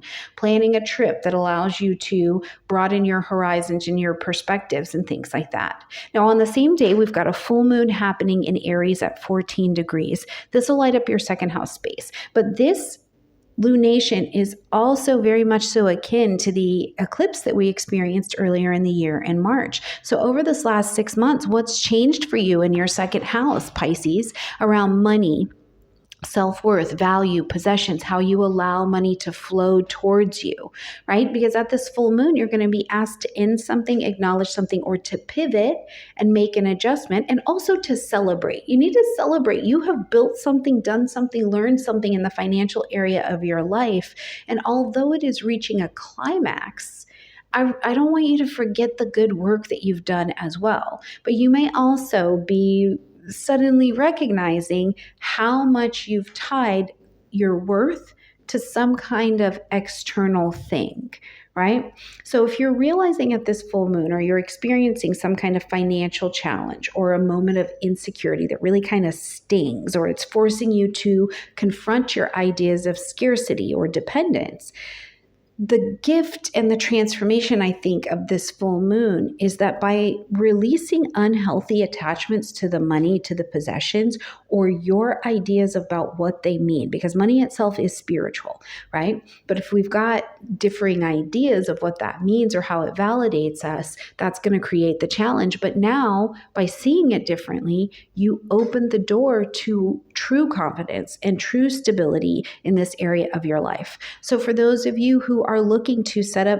plans or continue plans of paying off debt or confronting debt or setting a new budget or new financial boundaries, or realizing that your worth doesn't depend on what you own, but also who you are and what you have to offer, this is a great lunation for that. And again, tie it back to what you've been learning since March and see where your progress is at. On the 13th, also a busy day, we've got Venus entering into the vibration of Libra, into the 8th house space. Now, from the 11th on, Venus is a busy lady. Venus is having conversations with everybody from Saturn through Pluto, and those planets are also on the move as well. But as we see Venus enter into your 8th house of what I call intimacy and assets, so you're going to also have shared resources and transformation, death, debt, taxes, inheritance. They all live here in the 8th house. Your relationships can deepen here. But it's more in terms of attraction, because Venus is attracting in, not hustling hard. It's not going to get it. It's attracting it in, and it's bringing it in a more beautiful way, right? Finances tied to other people, those debts, those taxes, those shared assets, they become the focus, but there's a lot more intimate conversation going on around them. And if you are needing to confront fears, or you're needing to confront fear about trusting or receiving, particularly in receiving financial help, this will be a massive conversation that comes at this particular time. But Venus is also going to pretty immediately come into opposition with Neptune, who is still in Aries, but heading back in just a couple days into your sign. And it's showing these illusions that you've had about intimacy or self-worth, right? Like perhaps there's been some idealizing of a relationship, or ignoring of some kind of power imbalance. But very soon after, Venus is going to come into a trine with Uranus and Pluto. And this is where I actually think we're offered a breakthrough in terms of these intimacies and these assets, and also the courage to practice the trust of receiving a lot more authentically. So, if you're seeing here at this point in the month, where you've been avoiding some kind of reality, especially in intimacy or money, it can be painful, but facing the truth is going to clear away the space for that deeper, more vulnerable, shared empowerment of you and the other resource. Now, also on the 13th, we've got Pluto coming direct at 1 degree, 22 minutes of Aquarius. So just behind you in this 12th house space. Now, as Pluto is stationing direct here, this 12th house is subconscious, unconscious, endings, things that need to transition, things that are hidden or behind the scenes. Really, since May, you've been revisiting patterns, karmic cycles from the past, fears, death, transition. You've been revisiting all of those things, and some of which felt incredibly powerless. But now, as Pluto is going to be surging forward, Pluto demands, it doesn't ask, it doesn't issue an invitation, it demands that we step up and face what's been hidden and allow the transformation to be lived out loud. So those old fears, those subconscious habits that can lead to our own undoing, those secret affairs, they may feel overwhelming as the reality of them is rising to the surface in ways now that we can't ignore. But Pluto's gift is empowerment. It gives you the power to release what's been haunting you, what's been holding you. And we do this through therapy, healing, conscious practices of letting go, creating, letting it flow through the art. So what we may see as Pluto is coming direct, hidden truths or secrets, of course, what's done in the dark is coming to the light. Old fears or patterns come up and you're confronted, but they're confronted through healing work, which will likely involve another person. Or you release something that was presented to you like in a dream and it felt really heavy. And now you're starting to feel freer and seeing how you can walk this new version of you forward. On the 21st, we've got a new moon happening at 28 degrees, 22 minutes of Libra, and this one's in your 8th house space. So back to that 8th house energy. This new moon is an opportunity to plant your seeds of intention for a fresh beginning in that space of intimacy and assets, all those shared resources. And it's an ideal time to plant your seeds of intention around trust, vulnerability. Yes, money matters, definitely tied to yourself and others, but this trust and this vulnerability, especially around receiving, is massive here. But this lunation is interesting because there's this quincunx from Saturn who's actually in your sign, and it's creating this discomfort or this need to adjust. quite a bit, and you're having to adjust your personal boundaries or maybe something in your self-discipline in order to allow these new fresh intentions to come out. So that vulnerability may genuinely feel uncomfortable. And it's making you resist letting other people in, or you're feeling resentful about needing to receive or depend on another person or another resource. Remember, the quincunx is not looking for resolution. It's looking for you to experience the discomfort and stay the course anyways. So by opening up to trust and balancing out shared responsibilities, shared resources, this is going to be the place where you create that deeper intimacy, that better financial and trust empowerment in your relationships and in your intimacy and your assets. So doing things like setting a financial or emotional goal or agreement with a partner.